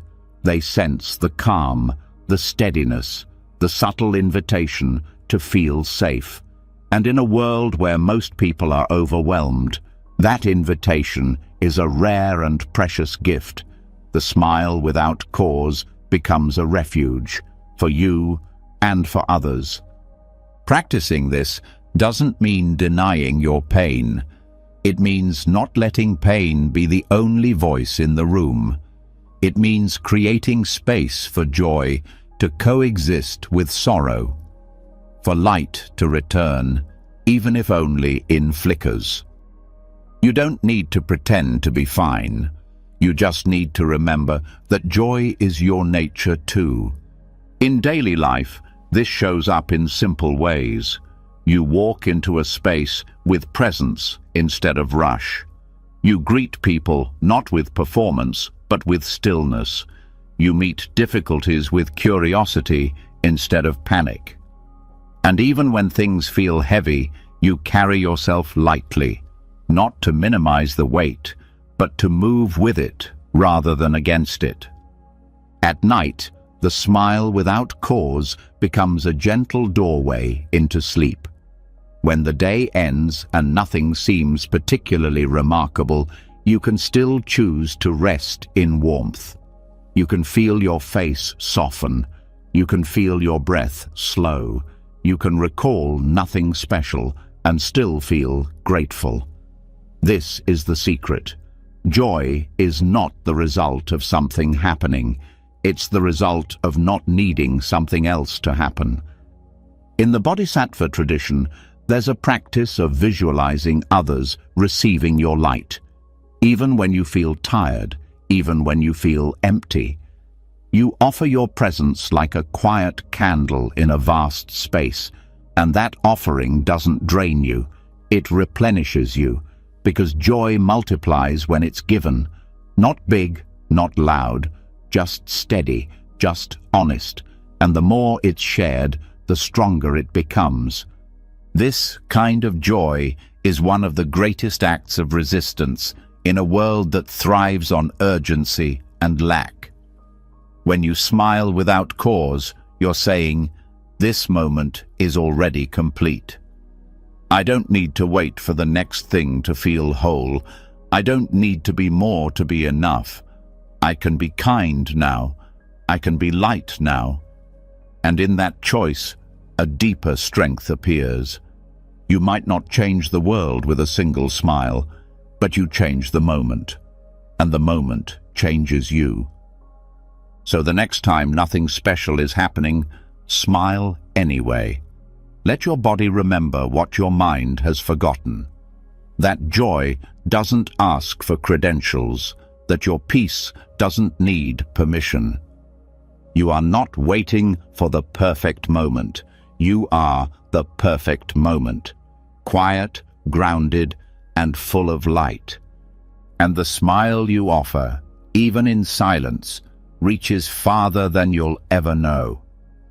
And when joy no longer waits for a reason, when it begins to radiate without asking for anything in return, a strange kind of silence follows, not empty, not cold, but full. A silence that doesn't demand, a silence that doesn't perform. It's not a gap to be filled, it's a sanctuary to rest in. After the smile without cause has opened the heart, there comes a deeper invitation. Let the words fall away. Let the noise collapse. Let the quiet become the teacher. This is where Buddhist stillness takes over, not as the absence of thought, but as the space that holds peace when thoughts no longer lead. Most of the day is lived in words, outer words, inner words, stories, lists, commentary. Even when no one is speaking, the mind fills the silence. And the strange thing is, this chatter feels normal. It becomes so constant that its absence can feel unfamiliar. But under all the noise, something softer has always been waiting, a stillness that doesn't need language, a clarity that doesn't need narration. Buddhist practice doesn't just point to this stillness, it lives there, because silence isn't a gap between useful things. It is itself the most useful thing of all. Self-talk is not bad by nature. It helps navigate, it plans, solves, names. But it's also where the inner critic hides, where insecurity lives, where future fears and past regrets loop without end. And the problem isn't the presence of words, it's the absence of space between them. When the internal dialogue becomes a wall of sound, there's no room left for truth to rise. That's when silence becomes medicine. Buddhism teaches that silence is not just the lack of speaking, it's a presence, a living field of awareness that doesn't need to say anything to know. And when you enter that field, something profound happens. The body begins to release its grip, the breath finds its own rhythm, and the mind, used to being in charge, starts to dissolve into the moment. Not because it was pushed out, but because it's finally met something deeper. This silence doesn't need to be long. Even a few seconds of stillness, real stillness, can change the entire tone of the nervous system. The chatter softens, the emotional charge fades, not because you figured it out, but because the need to explain it has vanished. Stillness is not an answer. It's what remains when the question drops. The power of this silence is its ability to interrupt habitual thought. Thoughts aren't the problem. The loops are. The echo chambers. The commentary that says the same thing in different words, hoping to feel something new. Buddhist meditation interrupts this without force. It simply invites you to sit, to breathe, to return. And each return is a quiet refusal to keep fueling the noise. There's a reason why monasteries prioritize silence, not just in formal practice, but in lifestyle. Because in that quiet, something forgotten returns. An awareness that can't be taught through language, a clarity that doesn't come from analysis, and a peace that doesn't depend on getting anything right. When silence is held long enough, the mind gets tired of talking, and when it stops, everything softens. Stillness doesn't erase thought. It surrounds it, makes room for it to move without crashing into itself. In that room, thoughts become clearer, wiser, less charged, because the silence holds them like a parent holds a child, not to control, but to steady. And over time, that holding rewires the nervous system. Thoughts that used to scream now whisper. Thoughts that used to race now rest. And the identity built around them begins to fall away. This transformation isn't dramatic, it's subtle. It's felt in the way breath moves differently, in the way tension lets go without being told, in the way you stop needing to explain yourself to yourself. Because silence doesn't demand explanation, it just is. And in that isness, you remember what it's like to be without having to perform being. Practicing silence means noticing the spaces between thoughts, noticing the end of the exhale, the pause before the next sentence. These aren't gaps to hurry through, they are doors. And if you linger at those thresholds, something opens. A kind of still presence that doesn't belong to the thinking mind. It's not a thought, it's not even a feeling. It's the awareness that allows both. This is why Buddhist retreats often emphasize noble silence, not as a punishment, but as a sacred invitation, because the less you speak, the more you hear.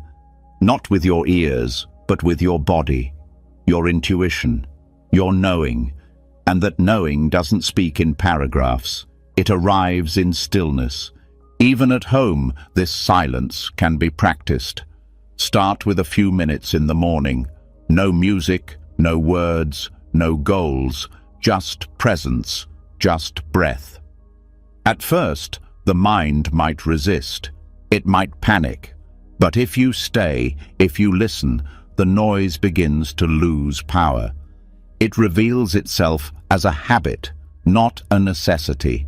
And in its place, silence becomes a friend. Silence also reshapes how you interact. When you're not constantly narrating your thoughts, you listen differently. You hear the emotion under someone's words. You notice pauses. You speak less. But when you do speak, it lands with clarity, because it's not filling space, it's coming from stillness. And people feel that. At night, this stillness becomes a path to deep rest. Instead of filling the quiet with more thinking, more reviewing, more self-talk, you let the quiet remain. You let silence cradle you. You let the breath move without directing it. And sleep comes not as escape, but as a deep continuation of peace. Because the mind has been trained, even for a few minutes, to trust stillness over sound. There is a practice in Zen Buddhism called shikantaza, just sitting, no mantra, no focus object, just sitting, just being. And in that pure being, the silence isn't empty, it's full. It contains the entire world, because in the absence of striving, the presence of everything else becomes visible. The light, the body, the breath, the now. All of it held in the silence you once thought was nothing. You don't need to renounce speech to access this. You just need to notice how often you try to escape stillness. And then, gently, stop running. Turn toward it. Feel the quiet. Let it wash over you, not to achieve anything, just to remember that underneath every word, every thought, every idea, there is this space, always here, always waiting, always full. And when the chatter comes back, as it will, you don't fight it. You notice it.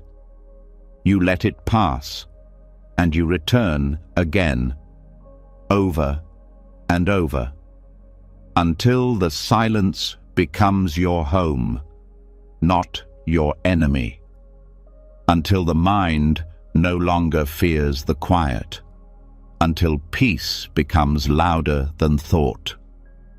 This is what stillness teaches, not how to escape the mind, but how to hold it with such calm that it no longer needs to shout.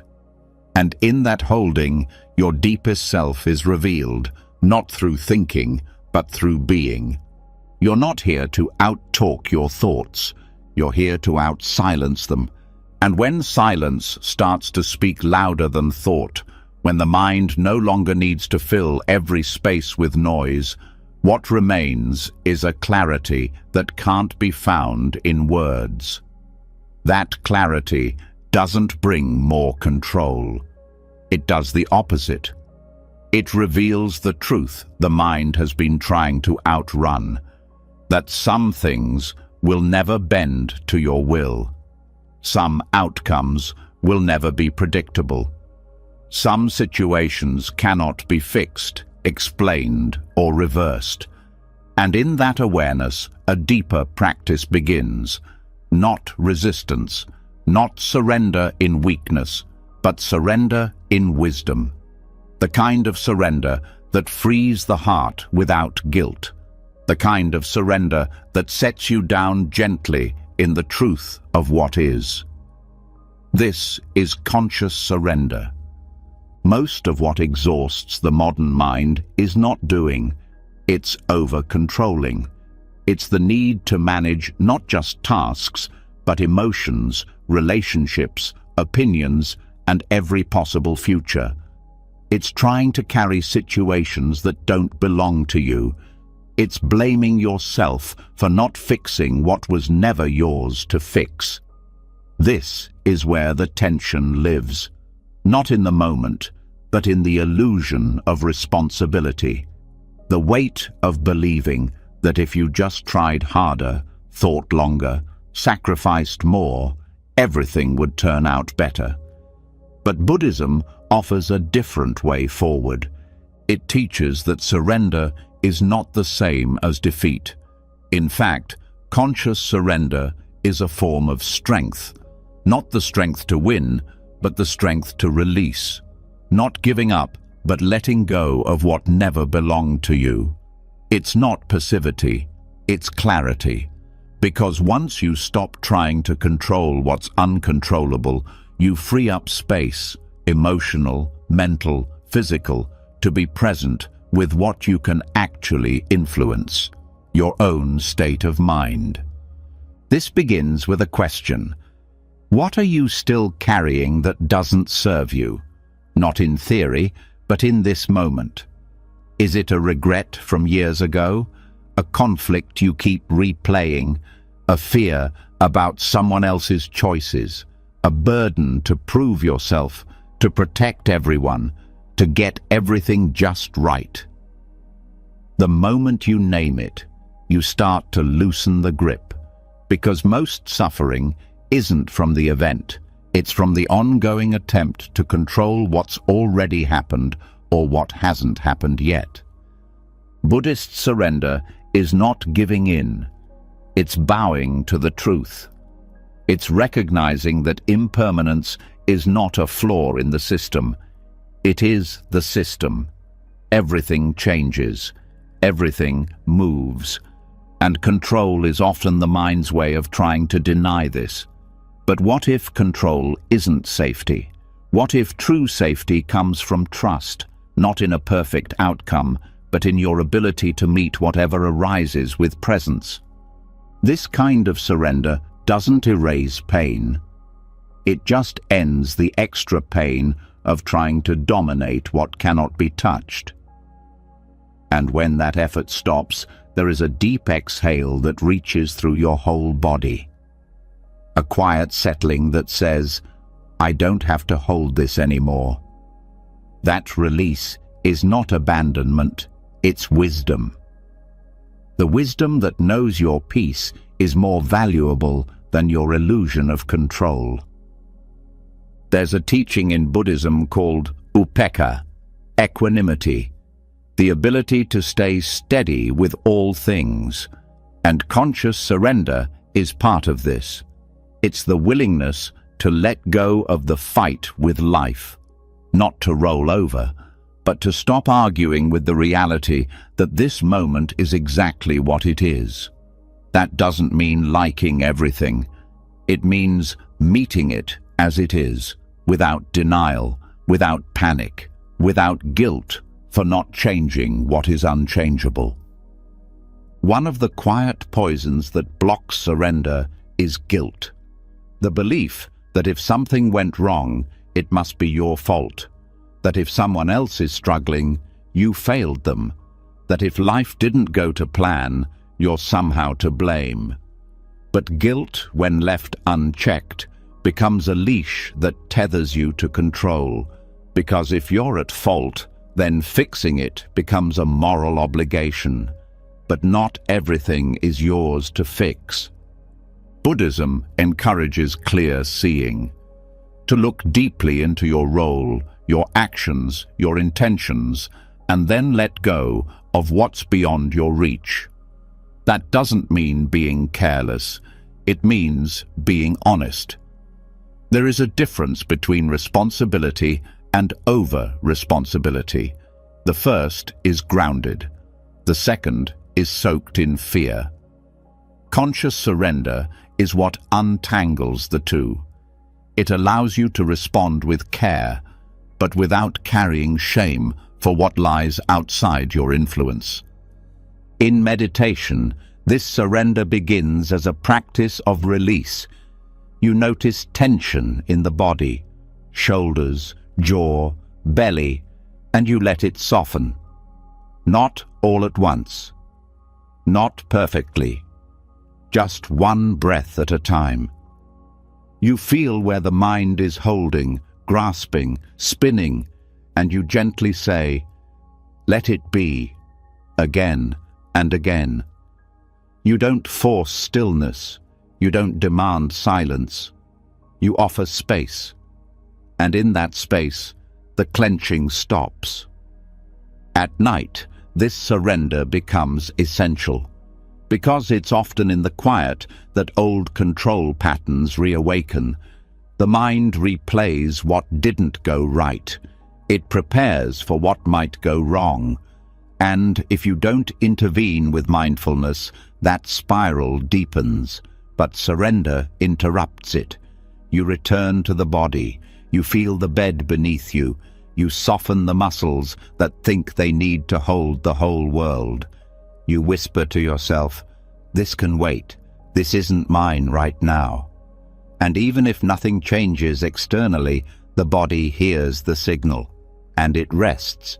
The practice of surrender also touches relationships, because much of what people suffer from is not just their own pain, but the pain of others. Wanting loved ones to heal, wanting people to change, wanting to protect everyone from their own lessons. But conscious surrender says, "I will love fully, but I will not try to control someone else's path. I can offer wisdom, I can set boundaries, but I cannot walk their road." And in that letting go, something sacred happens. The love becomes cleaner, less tangled, more peaceful. Even with your own inner growth, surrender matters. The mind wants to rush healing, to fix quickly, to become enlightened fast. But this too is a form of control. Buddhism teaches patience, not because transformation is slow, but because it cannot be forced. You water the seed, you care for the soil, but the unfolding belongs to time, not will. And surrender is what allows that growth to happen naturally, without guilt, without shame, without urgency. One of the most beautiful things about this practice is that it brings relief, not dramatic, but real. When you release false responsibility, energy returns, space returns. The breath feels deeper because it's not pushing. The body feels lighter because it's not bracing. And the mind begins to trust the present again, not because it's perfect, but because it's no longer being controlled. You begin to realize that the deepest peace does not come from mastering life. It comes from meeting it, fully, gently, honestly. And when things don't go your way, you don't collapse. You bow, not in weakness, but in reverence, because you understand now that letting go is not losing. It's returning to what you can hold and releasing what holds you back. Conscious surrender is not something you achieve once. It's a moment-by-moment decision. To loosen the grip, to trust the breath, to believe that you don't need to manage everything in order to be okay. And each time you practice it, your nervous system remembers, your body remembers, and slowly the inner war with life ends. So, if there's something tonight that still feels heavy, ask yourself, is this truly mine to carry? And if not, can I set it down? Not because it's solved, not because it's gone, but because holding it longer won't help. And if it is yours, can you hold it without guilt, without panic, without clinging to the outcome? Can you stay with it gently, like the breath, held lightly, not gripped? This is surrender. Not an escape, but a sacred return. Not silence in defeat, but peace in knowing what's real.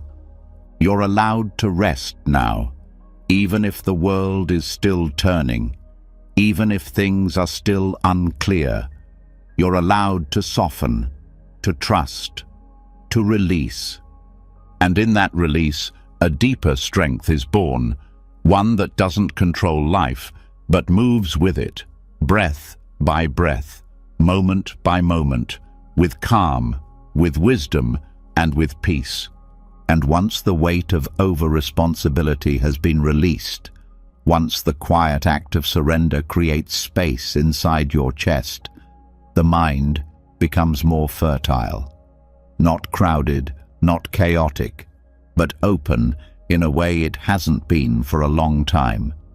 That openness is not empty. It's ready. Ready to receive, ready to be shaped.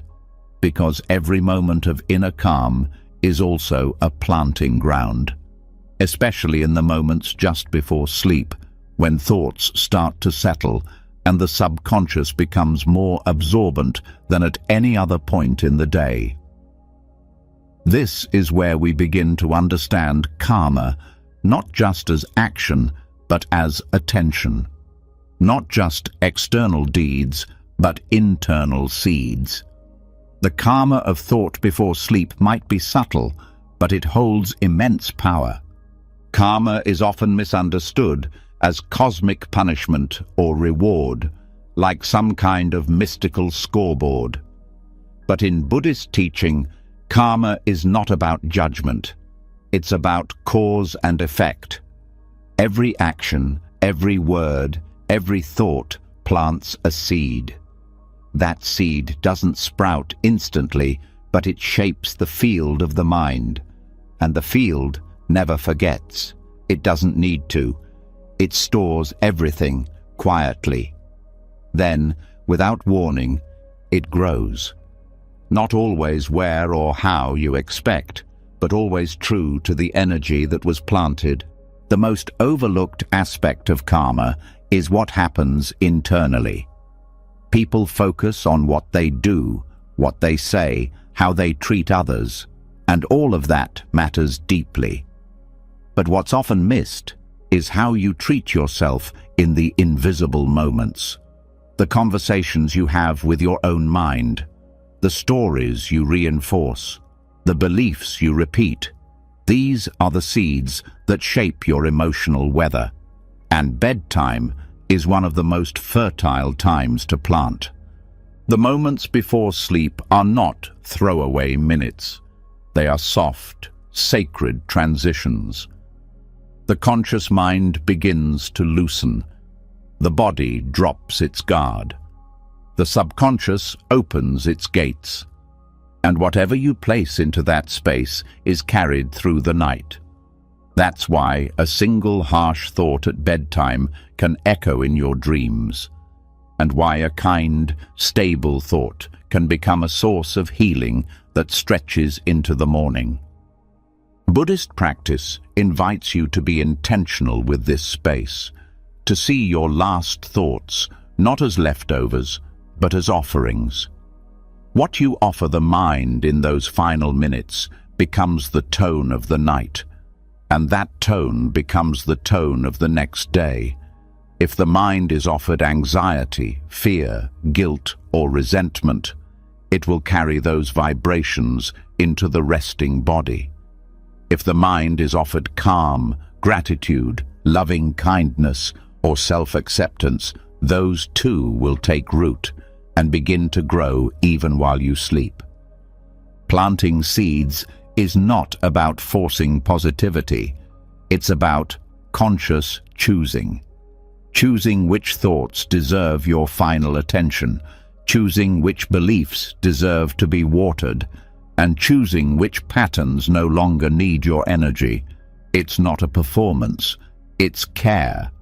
The same care you'd offer a garden, You don't curse the soil, you just pull the weeds gently, and you plant what nourishes. To begin this practice, start small. Before bed, pause, even for 1 minute. Take a breath. Ask yourself, what seed do I want to plant right now? Not a goal, not a wish, but a quality. Maybe ease, maybe safety, maybe compassion. Choose one, and let the mind rest in it, not by repeating it like a mantra, but by feeling it. Let the body soften around it.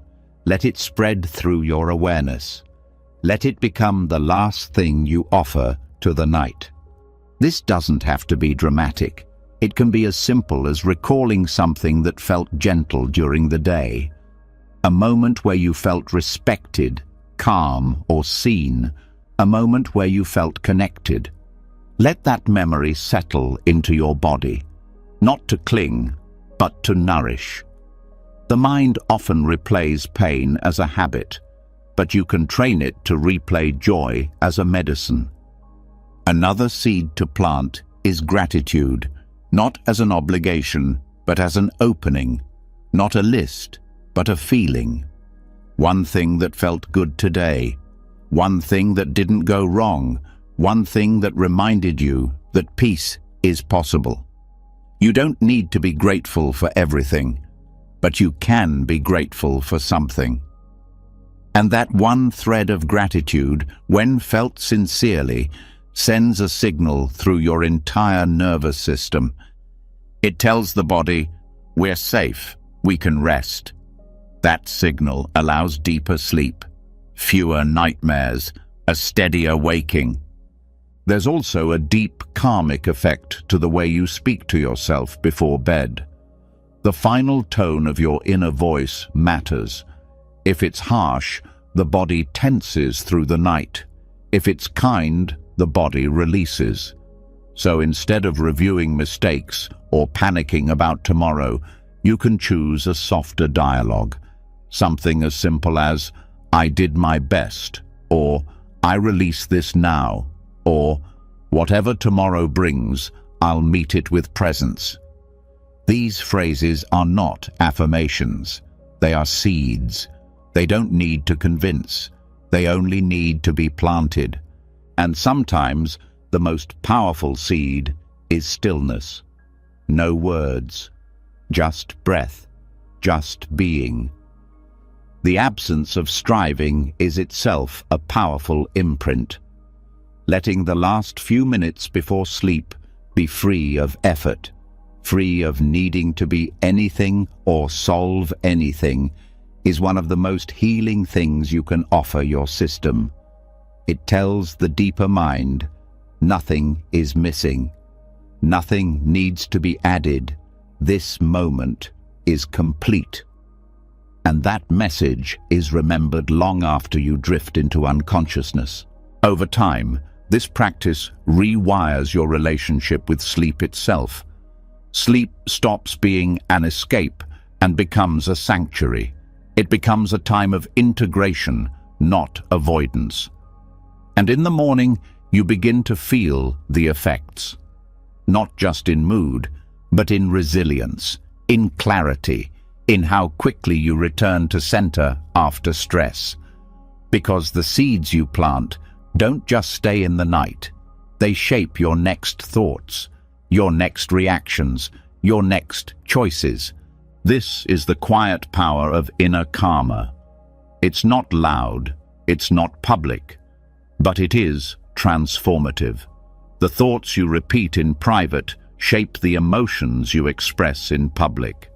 The stories you tell yourself at night become the posture of your day, and the beliefs you rehearse before sleep become the emotional climate you wake up in. That's why this practice is not optional for deep peace. It's essential. Not as a burden, but as a gift. The mind is always growing something, and when you're not choosing what to plant, the weeds choose for you.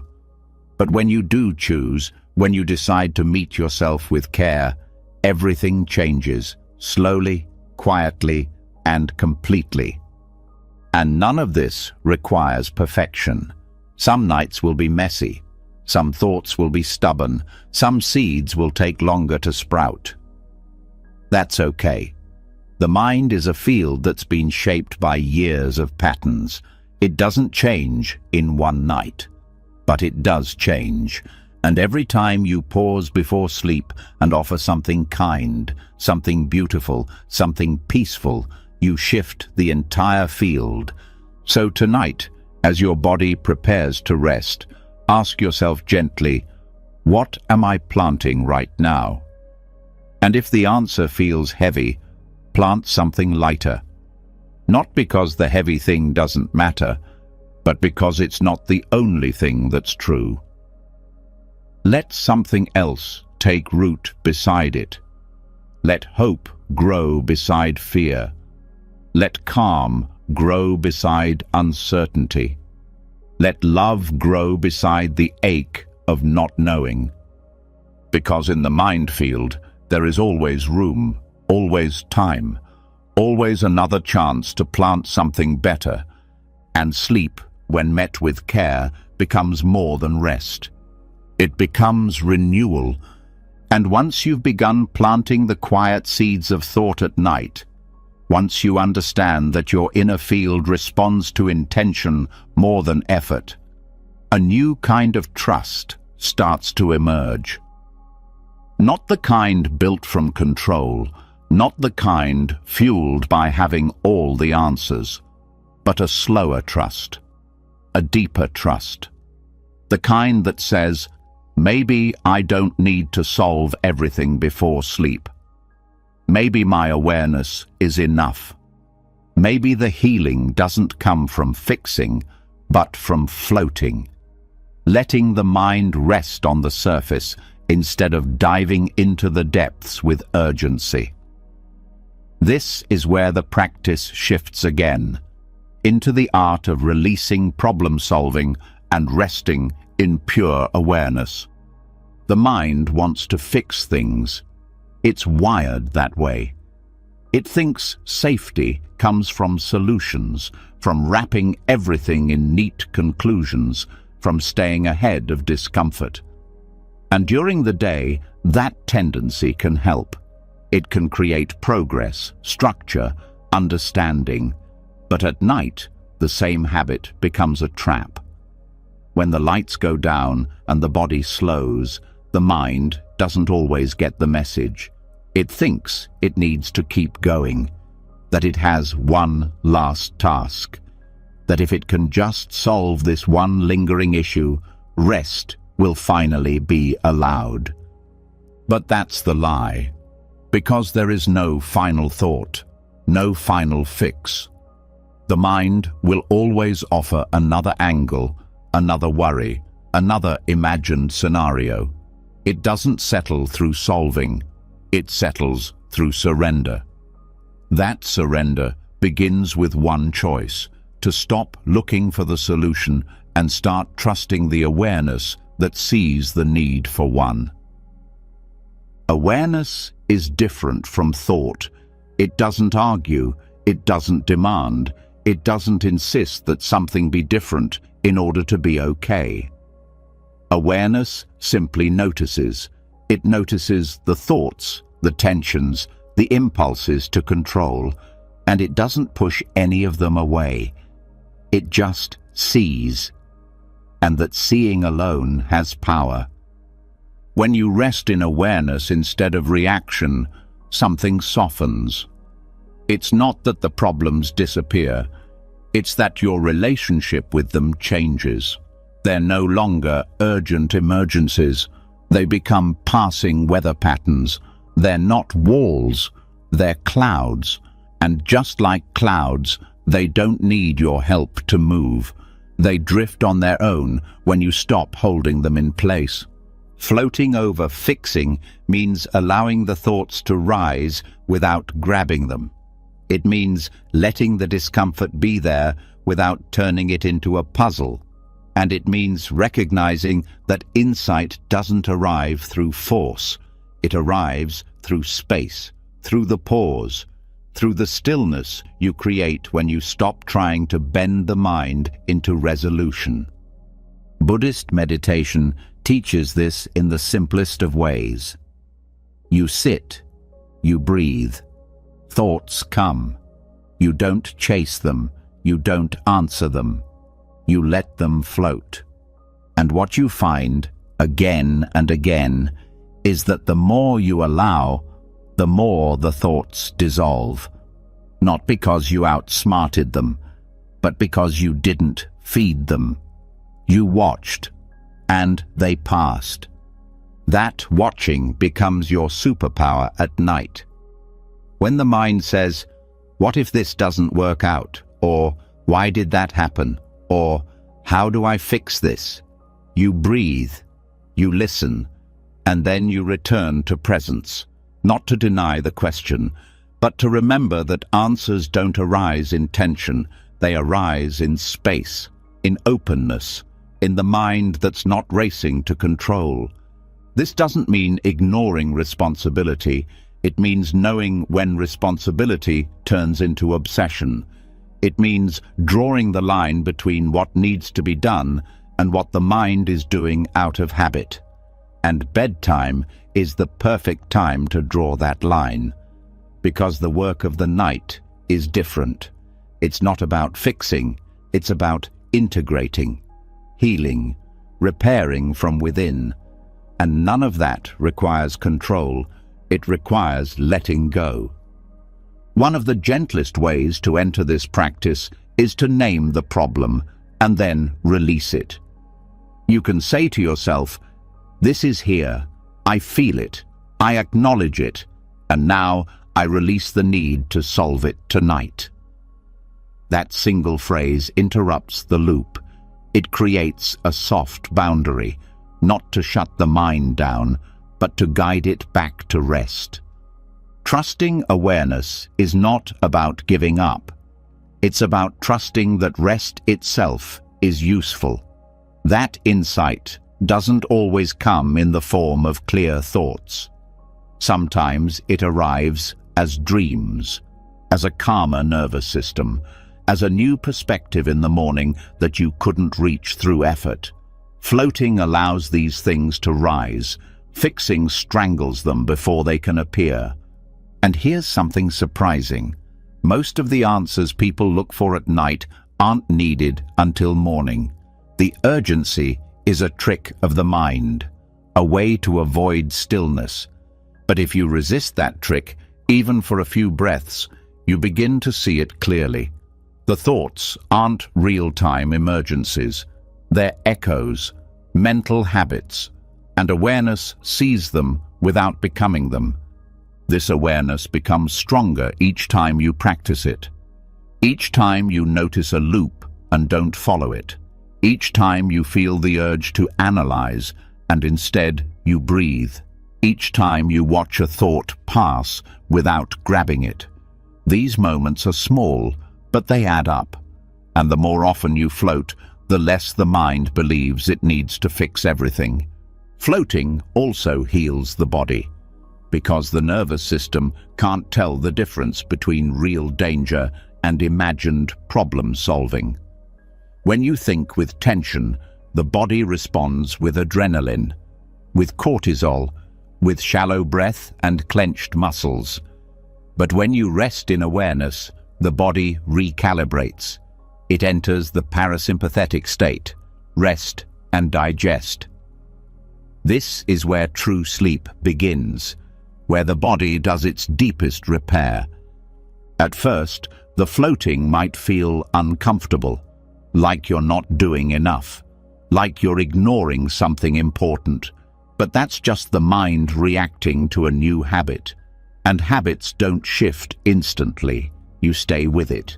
You let the discomfort be part of the floating. You let the need to fix be something you observe, not something you obey. And slowly, something changes. The thoughts lose urgency. The body learns to relax without closure. And the breath becomes your anchor, not because you made everything right, but because you stopped trying to. This practice also teaches humility. It reminds you that you're not supposed to have all the answers, that some clarity only comes when you're not looking for it. And that's okay. You're not failing by not fixing. You're healing by resting. And healing is what creates true solutions, not the frantic kind, but the kind that lasts. As the night deepens, you return again and again to presence, to breath, to body. You say gently, "I don't need to know right now. I only need to be." And that being becomes your freedom. It becomes your safety. Because it's not built on control, it's built on surrender. And in that surrender, the mind finally understands. Awareness is enough. So tonight, let yourself float. Let the thoughts be there without fixing. Let the feelings rise without analyzing. Let awareness hold it all without needing to change it. Because in the space where nothing is forced, everything can unfold, quietly, naturally, and exactly when it's ready. And once the mind stops gripping for answers, once it learns to float instead of fix, what's left is a quiet kind of openness.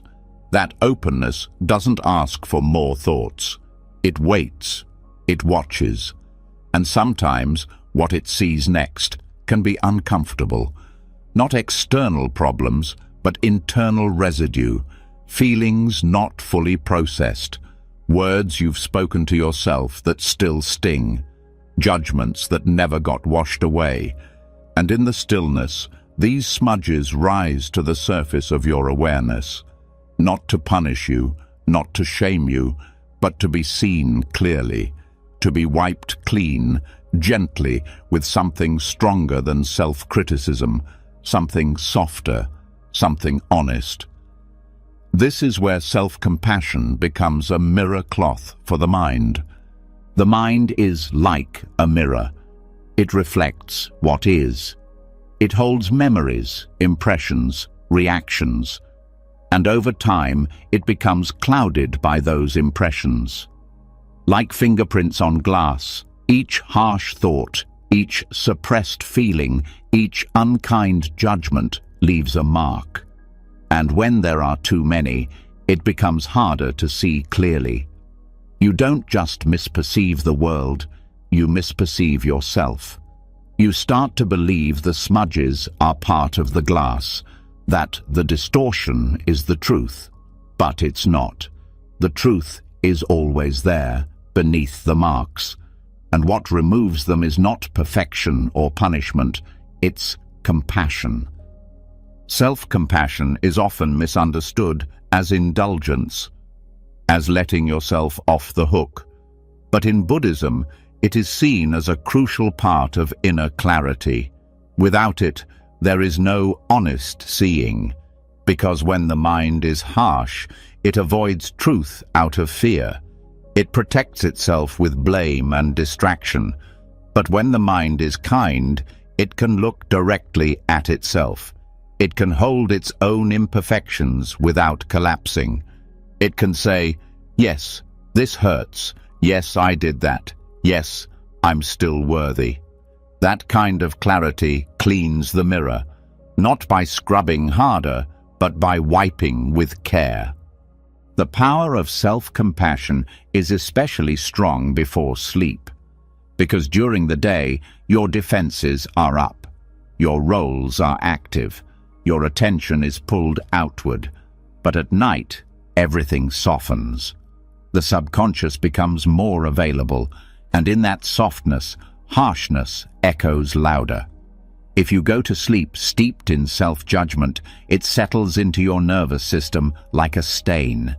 But if you meet yourself with compassion, true, honest compassion, something else happens. The nervous system releases, the breath deepens, and the mind begins to heal itself from the inside out. This doesn't mean sugarcoating your mistakes. It means holding them with warmth instead of shame. Shame freezes the mind. Compassion melts it. not into weakness, but into flexibility. And that flexibility is where change begins. Because real transformation doesn't come from self-attack. It comes from self-trust. You don't grow because you hate where you are. You grow because you believe you're worth tending to. Practicing this isn't about saying nice things to yourself just to feel better. It's about being real. It's about noticing where you're still carrying pain that hasn't been named, where you're still criticizing yourself for something long past, where you're still trying to earn your own approval. And then, in that moment of recognition, choosing to soften. Choosing to speak to yourself not as a project, but as a person. You can do this through gentle phrases, not affirmations you don't believe, but simple truths. That was hard today. I didn't know what else to do. I'm still learning. These words, when felt sincerely, act like warm water over a cold mind. They don't change the facts, but they change the environment in which the facts are held. And that change is what begins to clear the mirror. This is especially important for old patterns, habits of thought that have become reflex, the voice that says, "I'm not enough. I always mess up. No one really sees me." These voices don't disappear through logic. They dissolve through kindness, through repeated experiences of being met without attack. And since you can't always depend on the outside world for that, you learn to offer it to yourself. Not once, but again and again. Over time, this becomes a nightly ritual. Just before sleep, you scan gently, not to judge, but to care. You notice what still feels tight, what still feels unresolved, and instead of rushing to fix it, you place your awareness there like a warm hand. This hurts, and I'm here. I see you, and you're not alone. These phrases sound simple, but they're profound, because they interrupt the old conditioning that says you must be harsh to grow, that only guilt creates change. That shame is the same as accountability. It's not. Compassion is accountability without violence. When you offer this to yourself, your sleep changes. The body feels safer. The mind feels held. And even if nothing gets solved, you enter rest with less resistance. And in that state, healing deepens. Dreams soften. The subconscious lets go of old knots, because it no longer feels like it's being punished in the dark. This practice also helps with the voice inside that tries to reject compassion. The one that says, "I don't deserve that," or "It's too late." When that voice arises, you don't fight it. You include it. You say, "Even you are allowed to be here." You let compassion touch even the part of you that doesn't believe in it. And over time, that part starts to soften too. Self-compassion is not just a technique. It's a relationship, a way of being with yourself. And like any relationship, it grows with time. You might forget. You might resist. But the more often you return to it, the more natural it becomes. Until eventually, it's no longer a practice. It's a way of moving through the world, through failure, through success, through ordinary moments, with less tension, with more honesty, with peace. There's a phrase in Buddhism that says, "Compassion is the quivering of the heart when it meets suffering." That includes your suffering, your old regrets, your unspoken fears, your unmet needs. When your heart can quiver for itself, not in pity but in presence, you've begun the real work of liberation. At night, let this be the final energy you invite in. Not another task, not another demand, just presence, just warmth, just the willingness to meet yourself where you are, without running, without explaining, without needing to be perfect first. That meeting is the wiping of the mirror. That meeting is the healing. And as the mind clears, what you begin to see isn't more flaws, it's your own light. The light that was always there, underneath the smudges. Not because you earned it, but because you stopped covering it with punishment. You're not broken. You're not behind. You're not failing. You're just learning how to see clearly again. And tonight, self-compassion is the cloth that helps you remember. And after wiping the smudges from the mind with self-compassion, after finally letting yourself be met with gentleness instead of judgment, what remains is a softness you may not recognize at first, a stillness not wrapped in fear, a quiet that feels less like absence and more like presence. But the heart, especially one that's been hardened by years of pressure, doesn't always know how to trust this peace. So it needs something symbolic, something steady, something sacred. That's where visualization becomes more than imagination. It becomes healing. Because tonight, you don't have to sleep alone in your mind. You can sleep beside the Buddha. This isn't about belief or religion. It's about nervous system language. The mind doesn't need doctrine. It needs safety. It needs symbols that calm, rhythms that soothe, images that carry peace deeper than logic. And the presence of the Buddha in this practice is not an external God. It is a field of awareness, a calm intelligence, a radiant presence that sits beside you, not to fix, not to judge, but simply to be with you. The idea of sleeping with the Buddha is simple but powerful.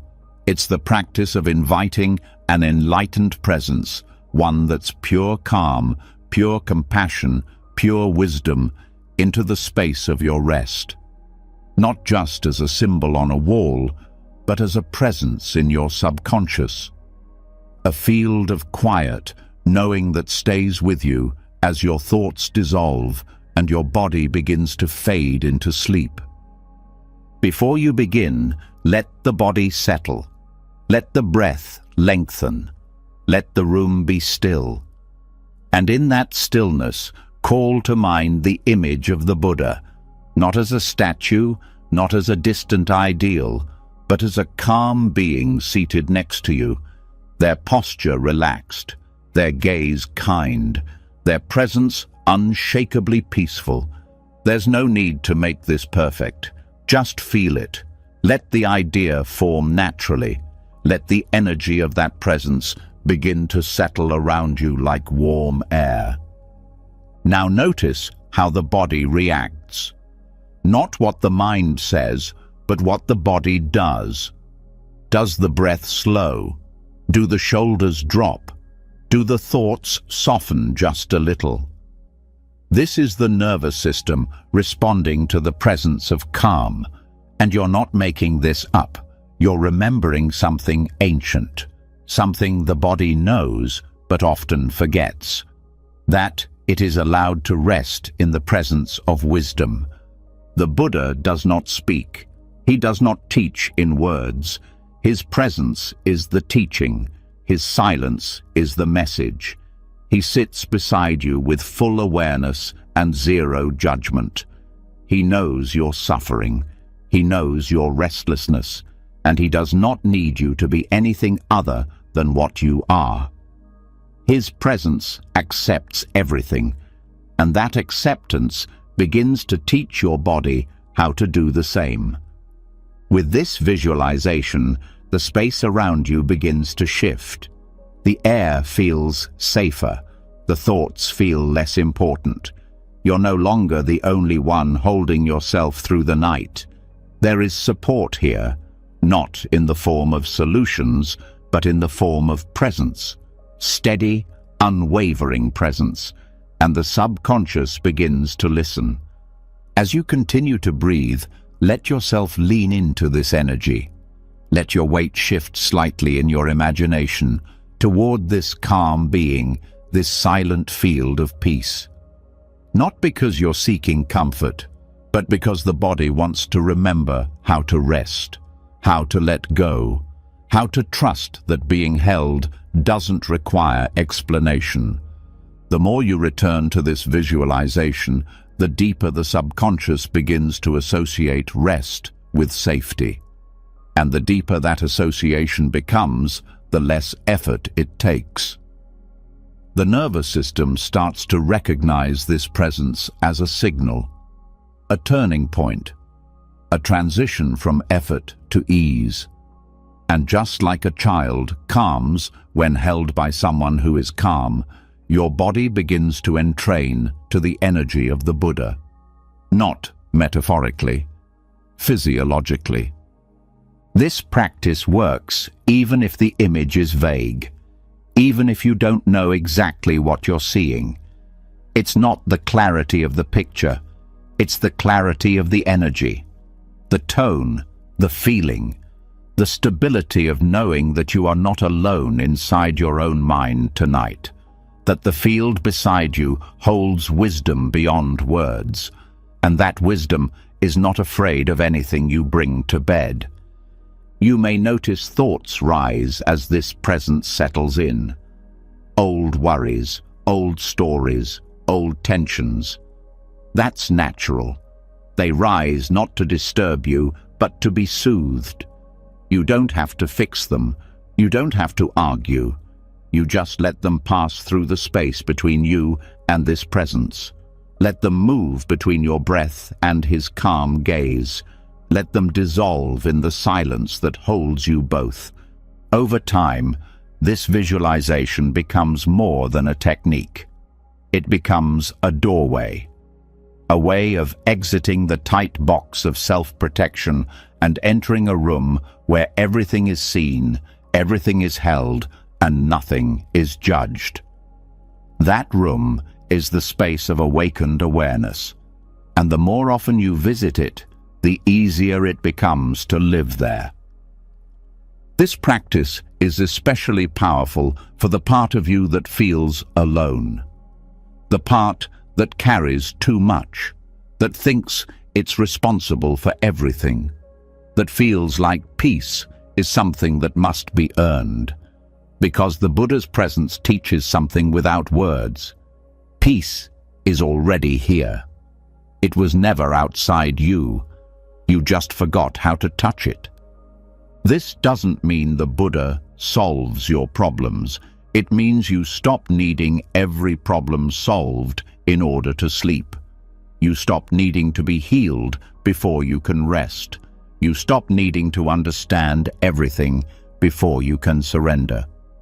Because in this space, peace is not the result of fixing, it's the result of being. And even when you forget this presence, it doesn't leave.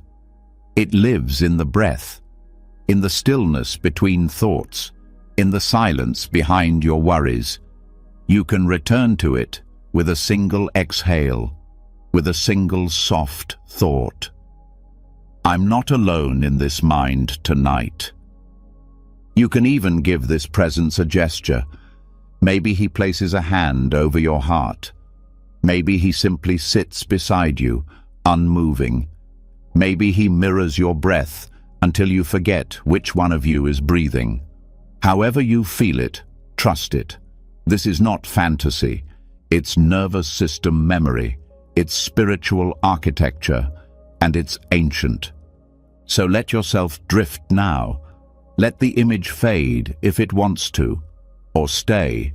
There is no right way. The only instruction is this: Allow the presence of enlightened calm to hold you as you rest.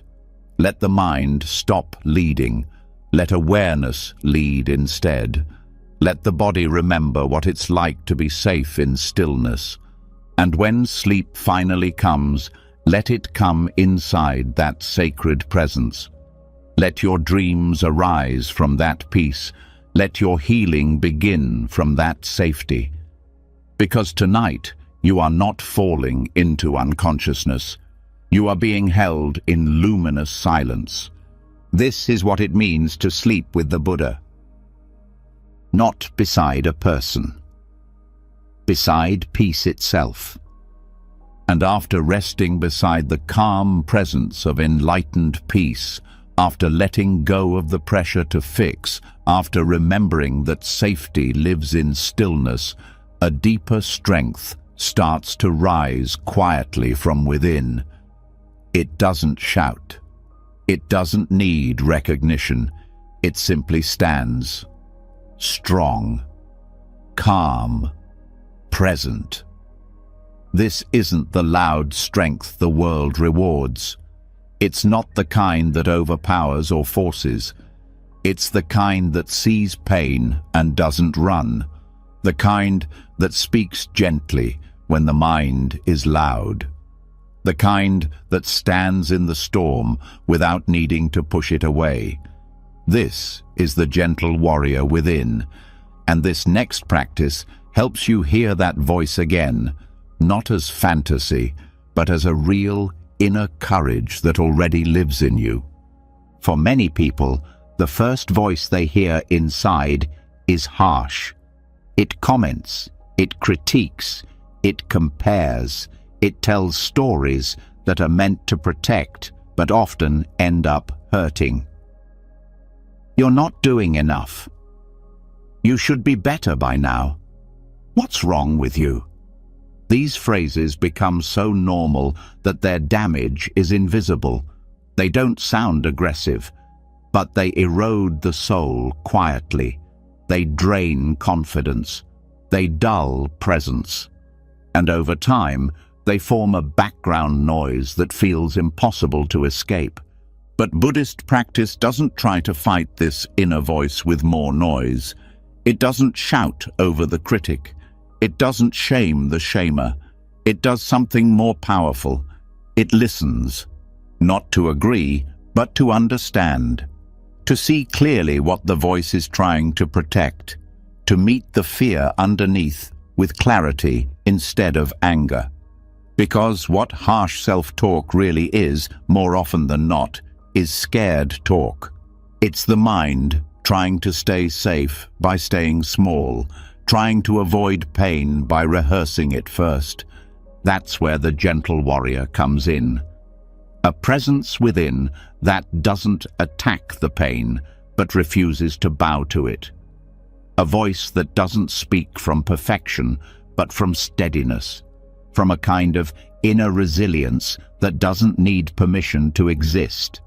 This voice doesn't need to be loud, it only needs to be consistent, and the more it's practiced, the more it replaces the old narratives with new ones. Ones rooted not in fear, but in truth. To cultivate this voice, begin by noticing when the inner critic appears. Not to silence it, but to pause, to step back. You hear the thought, "I'm not doing enough," and instead of reacting, you breathe, you listen, and then you ask, "Is that really true?" Or, "Would I say that to someone I love?" These questions create space, and in that space, the gentle warrior has room to speak.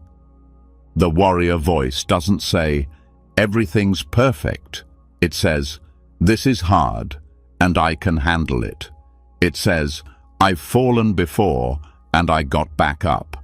It says, "I am not my worst moment." These are not motivational slogans.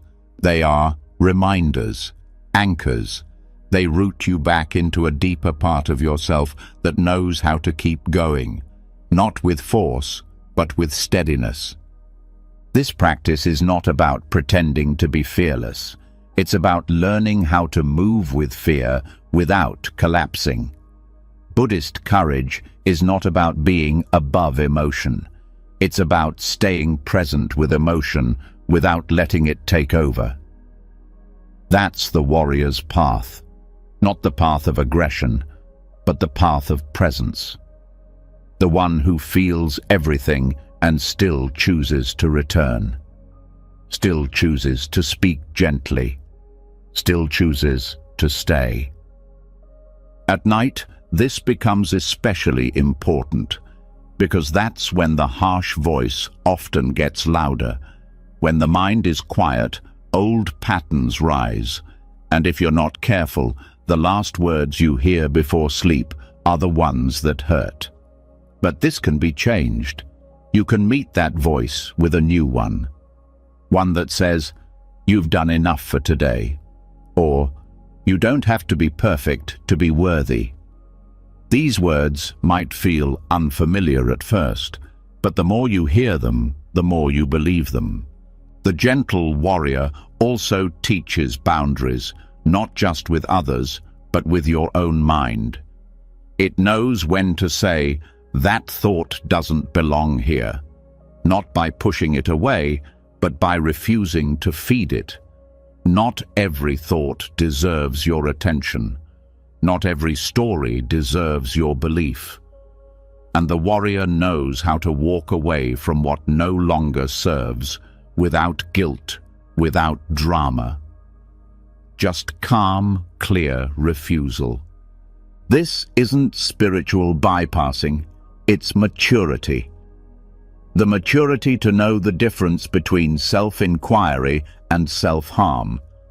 The difference between honest reflection and emotional self-punishment. The gentle warrior can look at the truth without turning it into a weapon. It sees clearly without making the clarity cruel. And in that, real healing becomes possible. Over time, this voice becomes your inner guide. Not the kind that promises happiness all the time, but the kind that promises not to abandon you in the hard moments. The kind that says, "You're still here. That's enough." The kind that whispers strength when everything else is falling apart. You can practice this in small ways. When you make a mistake, pause, notice the first thought, then choose a new one. "That didn't go how I wanted, but I'm learning." When you feel overwhelmed, pause. "I'm allowed to rest." When you doubt your path, pause. "I don't need to have it all figured out tonight." These moments are where the warrior speaks, not with armor, but with presence, not with certainty, but with care. This also changes how you respond to others, because the more gently you speak to yourself, the more gently you speak to the world. You stop needing others to validate your worth. You stop reacting from a place of inner attack, and you begin to offer the same calm resilience to people around you, not by fixing them, but by being a steady presence in their storm. The gentle warrior within doesn't always look brave. Sometimes it looks quiet. Sometimes it looks like walking away.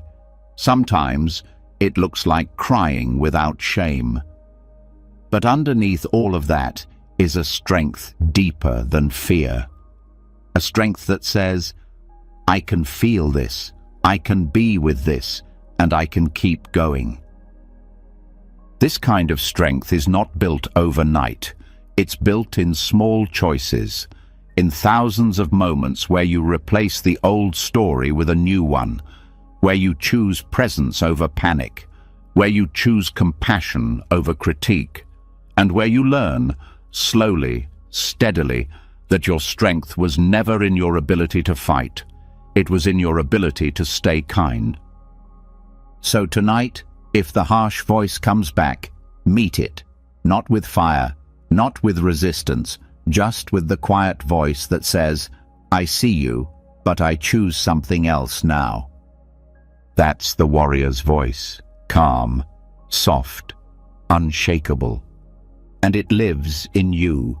And once the inner warrior has found its voice, once self-kindness replaces the need for inner attack, something unexpected starts to shift. You no longer feel like you have to earn your place in the world through perfection.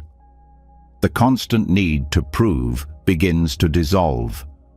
The pressure to get it right, to win, to control every outcome starts to lose its grip.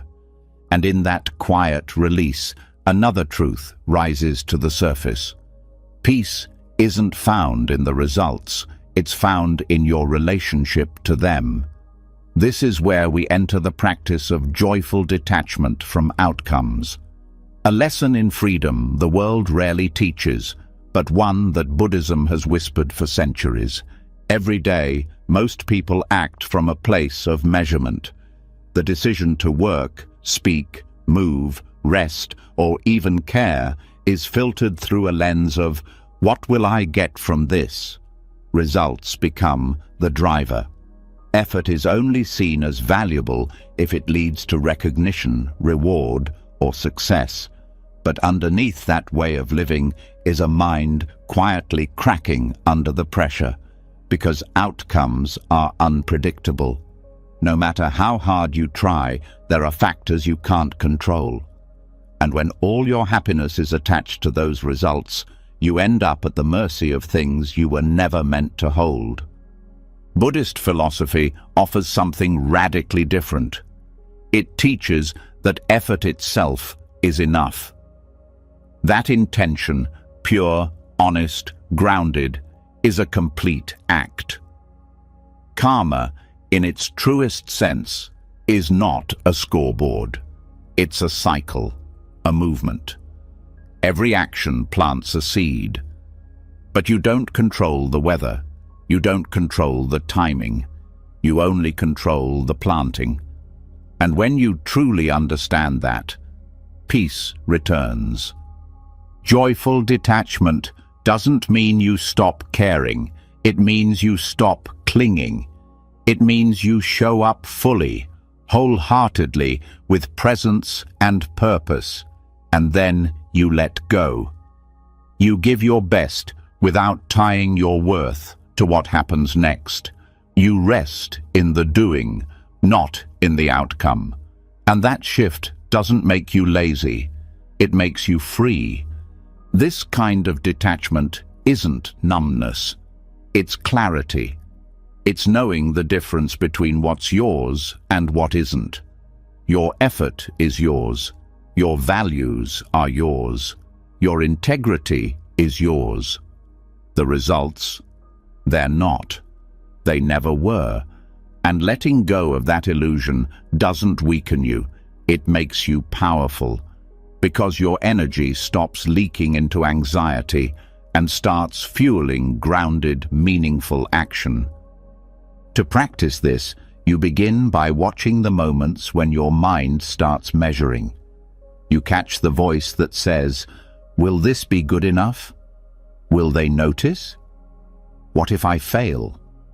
And instead of chasing those thoughts, you pause. You return to your breath. You ask yourself, what am I here to give? Not to get, but to give. And you anchor into that. When you focus on the giving, the moment opens. You become more present. You feel more alive. And you act from a place of wholeness, not desperation. That wholeness is what Buddhist teachings call right effort. It's not the effort of pushing, it's the effort of alignment. Of knowing why you're doing what you're doing and being okay even if it leads somewhere unexpected. This is especially important at night, because as the day ends, the mind often starts reviewing what worked, what didn't, what needs to change. That reflection can be helpful, but when it turns into judgment, into a list of wins and losses, it becomes suffering. Joyful detachment means ending the day not with a report card, but with a bow. I showed up. I stayed honest. I tried. That's enough. And when that's truly enough, something else rises. Joy. Not the joy of winning, but the joy of being. The joy of knowing you stayed aligned. That you didn't betray yourself for results. That you gave what you had and let the rest unfold. This also changes your relationships. When you release attachment to how people respond, when you stop needing approval, recognition, or control over their feelings, you love more purely. You listen more fully. You stop trying to manage others and start meeting them. And that presence builds connection that outcomes never could. Even your goals shift. You still work. You still grow. But the fuel changes. You're no longer climbing to escape yourself. You're moving forward because movement is part of being alive. And each step becomes the reward. Not the finish line, but the process. The experience of walking your path without dragging the weight of expectation behind you. This doesn't mean you stop dreaming. It means your dreams become lighter. They inspire rather than burden. They guide without enslaving. And you learn to hold them the way you hold a bird in your hand, gently, with open fingers. Letting them breathe. Letting them go if they need to. Trusting that if the flight is meant for you, it will come back. And if it doesn't, something better will grow in its place. One of the most powerful teachings in Buddhism is this: let go of the fruits of your actions. That doesn't mean don't care about results. It means don't attach your identity to them. Don't let success inflate you or failure define you. You are not your outcomes. You are the awareness behind them, the steady flame that keeps showing up no matter what the world reflects back. This kind of detachment also reduces fear, because most fear comes from the unknown, from what might happen if things don't go your way. But when you stop tying your peace to results, the fear has nowhere to land. You're not afraid of failing anymore, because failure is no longer a threat to your worth. It's just another part of the path. At night, this practice becomes a softening, a reminder that your effort was enough, that the seed you planted today may not bloom tomorrow, but it was still sacred, that you don't need to chase, fix, or grasp for validation. You can rest, you can breathe, you can let the world move without trying to hold it still. And over time, you begin to live like this. You begin to speak without rehearsing, act without performing, give without fearing lack. You stop measuring your life by external outcomes and start measuring it by inner alignment, by how fully you showed up, by how often you returned to presence, by how kindly you spoke to yourself when things didn't go as planned. Joyful detachment doesn't mean becoming passive. It means becoming wise. It means knowing that the more you let go, the more life flows. The more you release, the more you receive. And the more you trust the timing of things, the more peace becomes your constant companion. So tonight, let go gently. Let go not because you're tired, but because you're finally clear. Let go because you've done your part, because you don't need to carry the future on your shoulders anymore. Let the seed rest in the soil. Let the roots find their own way. Trust the unfolding, because joy, true joy, doesn't come from what happens. It comes from how you meet what happens. With presence, with courage, and with a heart unchained from results. And after detaching from outcomes, after letting go of the pressure to control what comes next, something begins to stir beneath the surface. A new kind of space opens up. Space where thoughts once raced to predict, protect, and prove.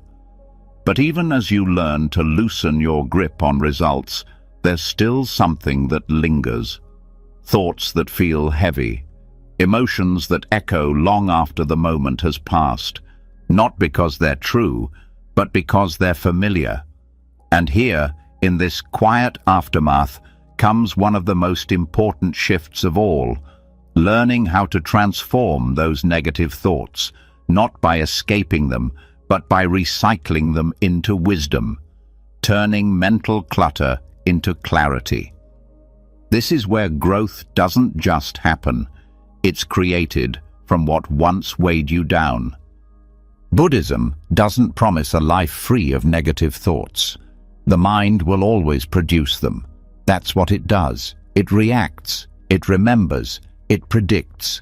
But Buddhism does teach that those thoughts are not the enemy. They're not signs of failure. They're opportunities. If met with presence, each difficult thought becomes material. And like compost in a garden, what looks like waste can feed something beautiful if it's seen with the right eyes. The first step in this kind of transformation is observation. Before you can recycle anything, you have to recognize it. Most people either resist their negative thoughts or get swallowed by them. They try to fight, suppress, ignore, or they identify with the voice completely, believing every word. But there's another way, the middle path, the Buddhist path, the way of watching without fusing, seeing a thought arise and naming it gently. This is fear. This is judgment. This is shame. Without flinching, without adding a story, just seeing clearly. That clarity alone begins the transformation, because when something is named without resistance, it loses its power. It stops being a shadow and becomes a shape.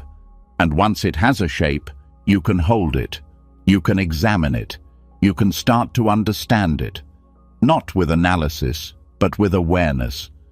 The next step is inquiry, not interrogation, but curiosity. Where did this thought come from? What is it protecting me from? Is there something true underneath it, or just something familiar? This curiosity isn't to fix or judge, it's to learn, because every negative thought is carrying information. Not always about the world, but about the inner world, about needs unmet, fears unspoken, stories inherited. And when you listen with compassion, you begin to see the roots. From here, reinterpretation becomes possible. This is not about sugarcoating. It's not about flipping the thought into a forced positive affirmation. It's about seeing it through a wider lens, a Buddhist lens, one that recognizes impermanence, interdependence, the non-fixed nature of self. For example, if the thought is, "I always mess things up," you can pause and reinterpret. This is a moment of pain, not a permanent truth. There is a part of me that feels like a failure, but that part is not all of me. Or if the thought is, "No one cares about me," you can soften into, "This is the voice of loneliness. It's real, but it's not reality. I am feeling disconnected, but connection is still possible." These reinterpretations aren't fake. They're clarifications. They clear away the dust so you can see what's underneath. Each time you do this, you're not just avoiding negativity, you're alchemizing it. You're turning reactivity into reflection, pain into perspective, Each thought becomes a doorway, not a wall. And the more you walk through those doors, the stronger your insight becomes. This process also rewires the mind. Neuroscience confirms what Buddhism has taught for centuries. The thoughts you revisit become the pathways your brain favors. And when you recycle negativity with presence and reinterpretation, you start creating new pathways. Not ones built on denial, but ones rooted in clarity. Your baseline shifts from reactivity to responsiveness, from suffering to wisdom. This also changes how you relate to your past. Regret, guilt, embarrassment. They all come from old thoughts that haven't been processed. They linger because they were never seen through the lens of growth. But when you revisit those memories with this new approach, something shifts. You can say, "I see now what I didn't know then," or "That version of me was in pain, not broken." And that re-seeing allows release. Not forgetting, but understanding. And understanding heals. At night, this practice becomes a clearing ritual. You notice what thoughts are still circling, the ones that feel unresolved, the ones that tighten your chest. And instead of running from them or trying to silence them, you sit with them. You say, "What are you here to show me?" Not from fear, but from compassion. And the thought, now seen, begins to soften. Sometimes the thought doesn't give a clear answer. That's okay. Sometimes it just wants to be seen, and in that seeing, its energy changes. The mind no longer has to grip it. The body no longer has to brace against it. And sleep becomes deeper because the weight has been acknowledged. This process also brings more emotional maturity because you stop needing every thought to be perfect. You stop trying to curate your mind. You realize that negative thoughts are part of the landscape, but they don't define the weather. They pass. They evolve. And when met with presence, they even teach. Recycling negativity doesn't mean embracing suffering.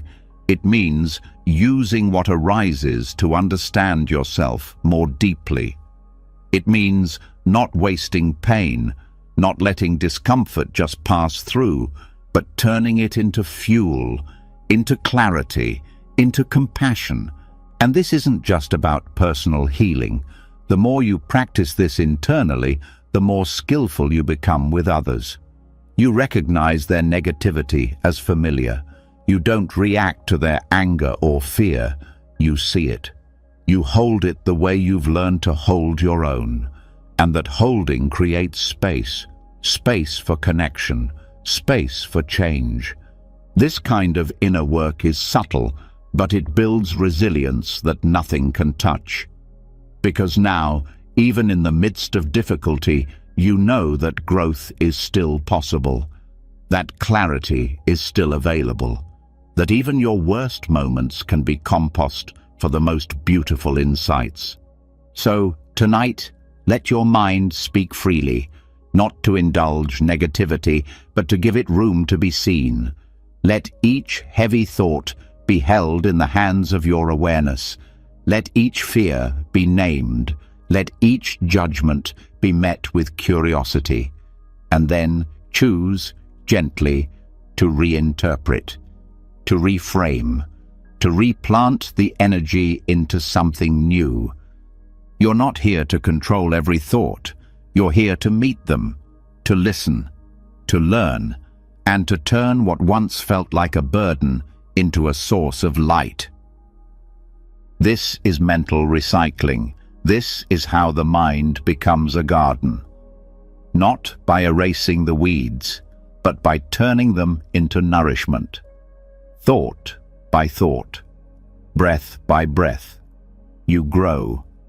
And once negative thoughts have been seen, softened, and gently transformed into clarity, a new kind of quiet begins to settle in.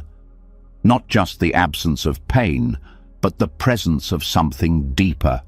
It's not made from effort. It's not built from affirmations. It simply appears, like a gentle hush after a storm. A peace not made of thoughts, but of what exists between them. That soft and sacred space is often missed, but it's always there, just beneath the noise, just beyond the last word. This is the bliss in the gap, and the deeper you rest into it, the more you discover that calm doesn't need to be created, it only needs to be noticed. Most people think peace is something that has to be achieved, something you build by stacking enough good habits or thinking enough positive thoughts. But Buddhist meditation reveals a different truth. Peace is already here, beneath the movement, beneath the thinking. It's not the product of stillness, it is stillness itself. It's the silence between the sentences, the pause between the inhale and exhale, the tiny moment between one thought ending and the next beginning. These moments seem small, almost invisible, but they are the doorway to something vast. The challenge is not that these gaps don't exist. It's that the mind is trained to rush past them, to fill them, to never let silence linger long enough for truth to emerge. Thought after thought, the mind builds a wall of mental noise, and the space behind it is forgotten. But with awareness, with gentle observation, those cracks start to widen. And what slips through is not emptiness, but calm. The first step in accessing this space is learning to slow down, not the body, but attention. Watching the rhythm of your thoughts without getting pulled into them, sitting quietly and noticing the mind's pattern. It jumps, it narrates, it replays. But if you stay still long enough, you'll notice something strange. There's a flicker between the thoughts, a pause, a blank moment that can't be described. That's the gap. It's not long, it doesn't last, but it's real, and it holds more calm than any sentence ever could. Buddhist meditation often focuses on this space, not to hold on to it, but to remember it, to become familiar with it. Because the more familiar it becomes, the more your mind starts to settle into it, like slipping into a warm bath, not to drown, but to dissolve the constant drive to explain, to name, to fix. The space between thoughts holds no labels, no agenda, and that's why it feels like freedom. You can begin noticing this space during everyday life, while drinking tea, walking slowly, watching the sun shift across the floor. These moments don't require effort, they require attention. And in that attention, the mind naturally slows. The gaps between thoughts lengthen. You're not trying to stop the thoughts, you're simply resting in the space that's already there when they fall silent for a moment. At night, this practice becomes especially powerful. As the body softens and the mind begins to drift, the gaps appear more often. Between memories, between anxieties, even between the words of your internal monologue. And if you're aware, you can rest in those moments like stepping stones into sleep. You don't need to force them, just notice, just allow. This space is not boring, it's not blank, it's alive, it hums with clarity, it vibrates with peace. Because it's not made of thought, it's the awareness that holds thought, and that awareness is untouched by the content of the mind. Joy, sadness, fear, planning. All of it rises and falls within the space, but the space itself is unchanged. As you rest in this space more often, something begins to shift.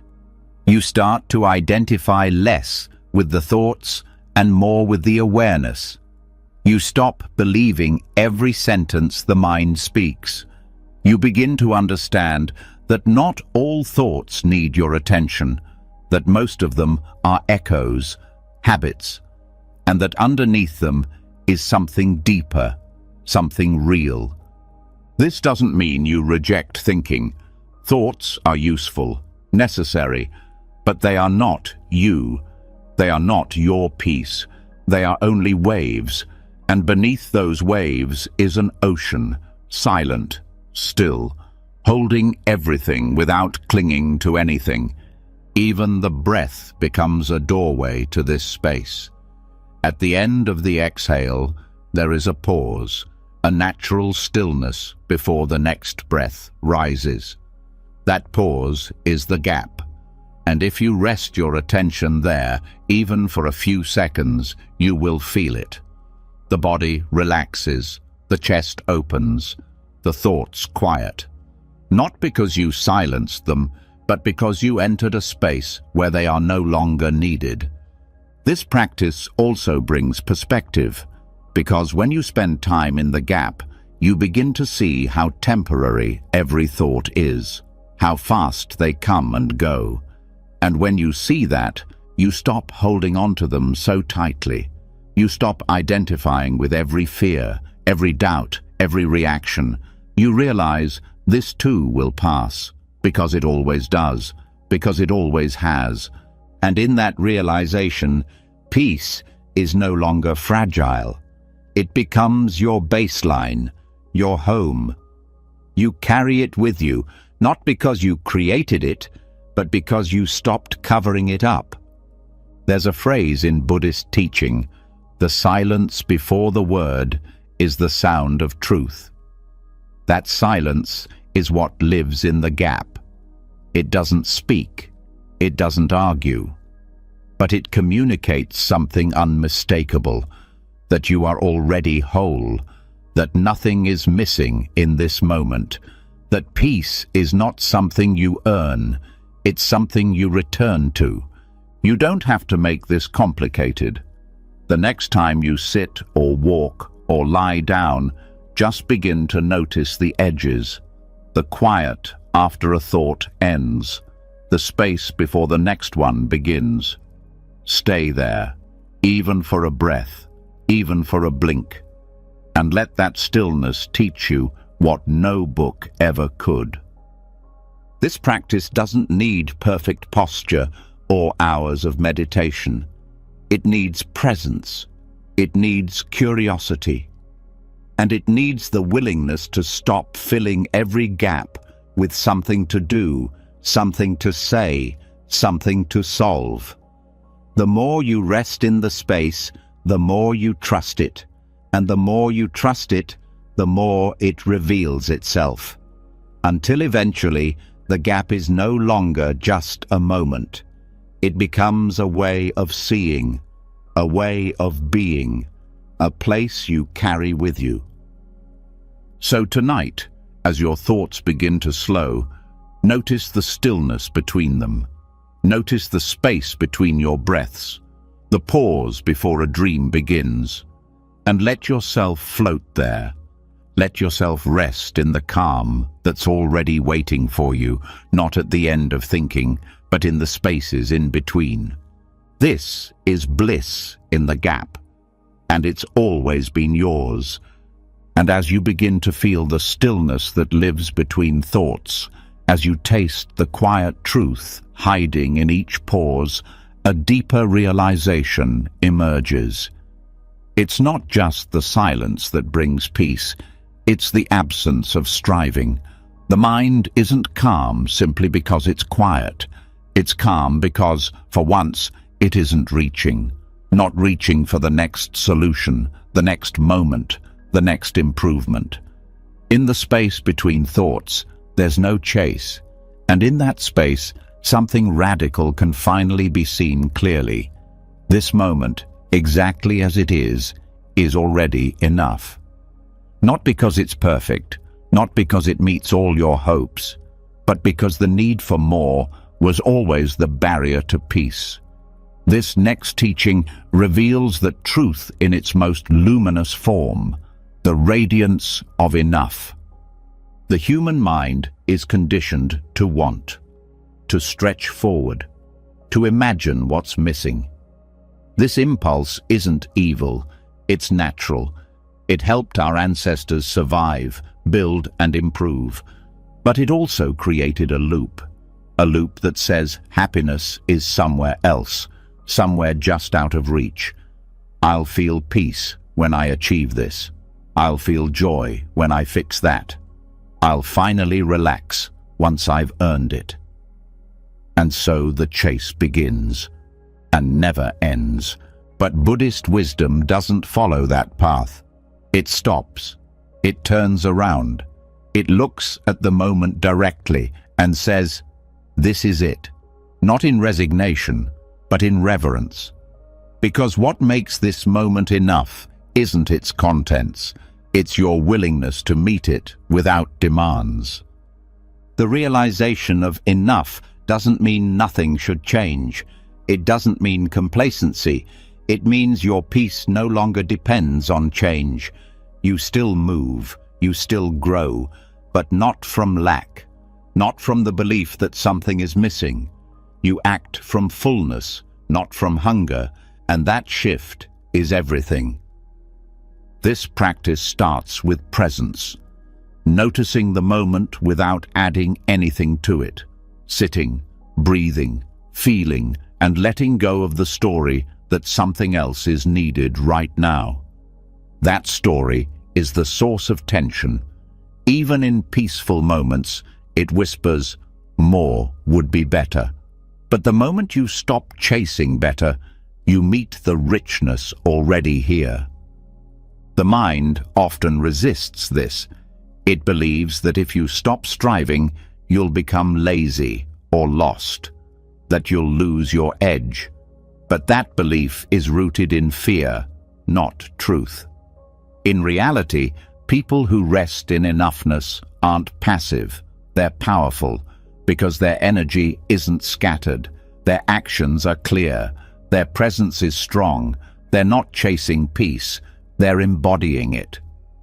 To begin practicing this, notice how often your mind says, not yet, almost, just a little more. Then pause, breathe. Ask yourself, what if nothing changed right now? Could this moment still be whole? You might not hear a clear yes, but in the pause, in the asking, something settles, something lets go. You can also use the senses to enter enoughness. Feel the air on your skin, the weight of your body, the sound around you. These details are always here, but overlooked. When you pay attention to them without judgment, you're training the mind to receive instead of reach. And receiving is how enoughness becomes real. This also shifts how you relate to the future. Instead of racing toward it, you walk with it. You don't demand that it complete you. You let it unfold without desperation. That trust reduces anxiety, because the belief that the future must deliver something specific is the root of so much stress. But when you stop needing the next thing to save you, the present begins to shine. In Buddhist terms, this is called santuti, contentment. It's a radical state of peace that comes not from getting more, but from no longer needing more. It's not apathy. It's not detachment from life. It's intimacy with life. Being so fully connected to what is that you stop trying to rearrange it constantly. This also changes your self-perception. You stop measuring yourself by progress alone. You begin to see that worth isn't tied to improvement, that you are not a project to be perfected. You are already a whole being, unfolding.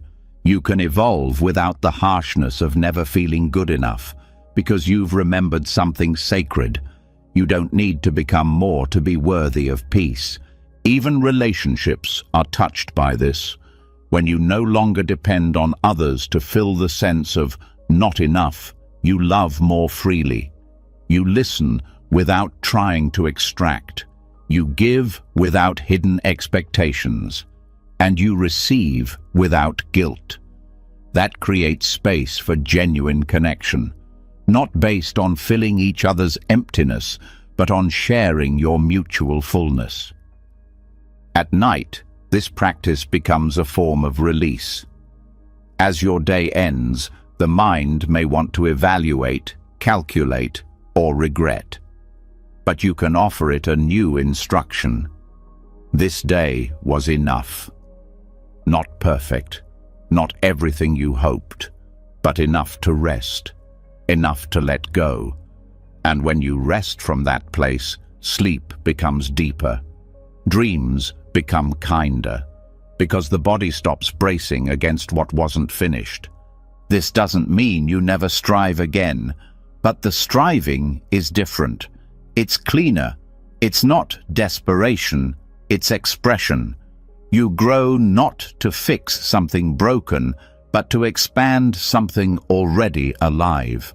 And that kind of growth feels light, joyful, and rooted in gratitude. You can reinforce this by offering yourself small reminders during the day, a pause with your hand over your heart, a whisper to your own mind, "This is enough." These aren't just nice phrases, they're rewiring your nervous system, retraining your subconscious, replacing the endless loop of lack with a quiet rhythm of peace. There's a teaching in Buddhism that says, the seeker eventually finds that what he was looking for was always within him. And it's true. The need for more isn't solved by getting more. It's ended by realizing you were never missing anything real. Only the thought said you were. This kind of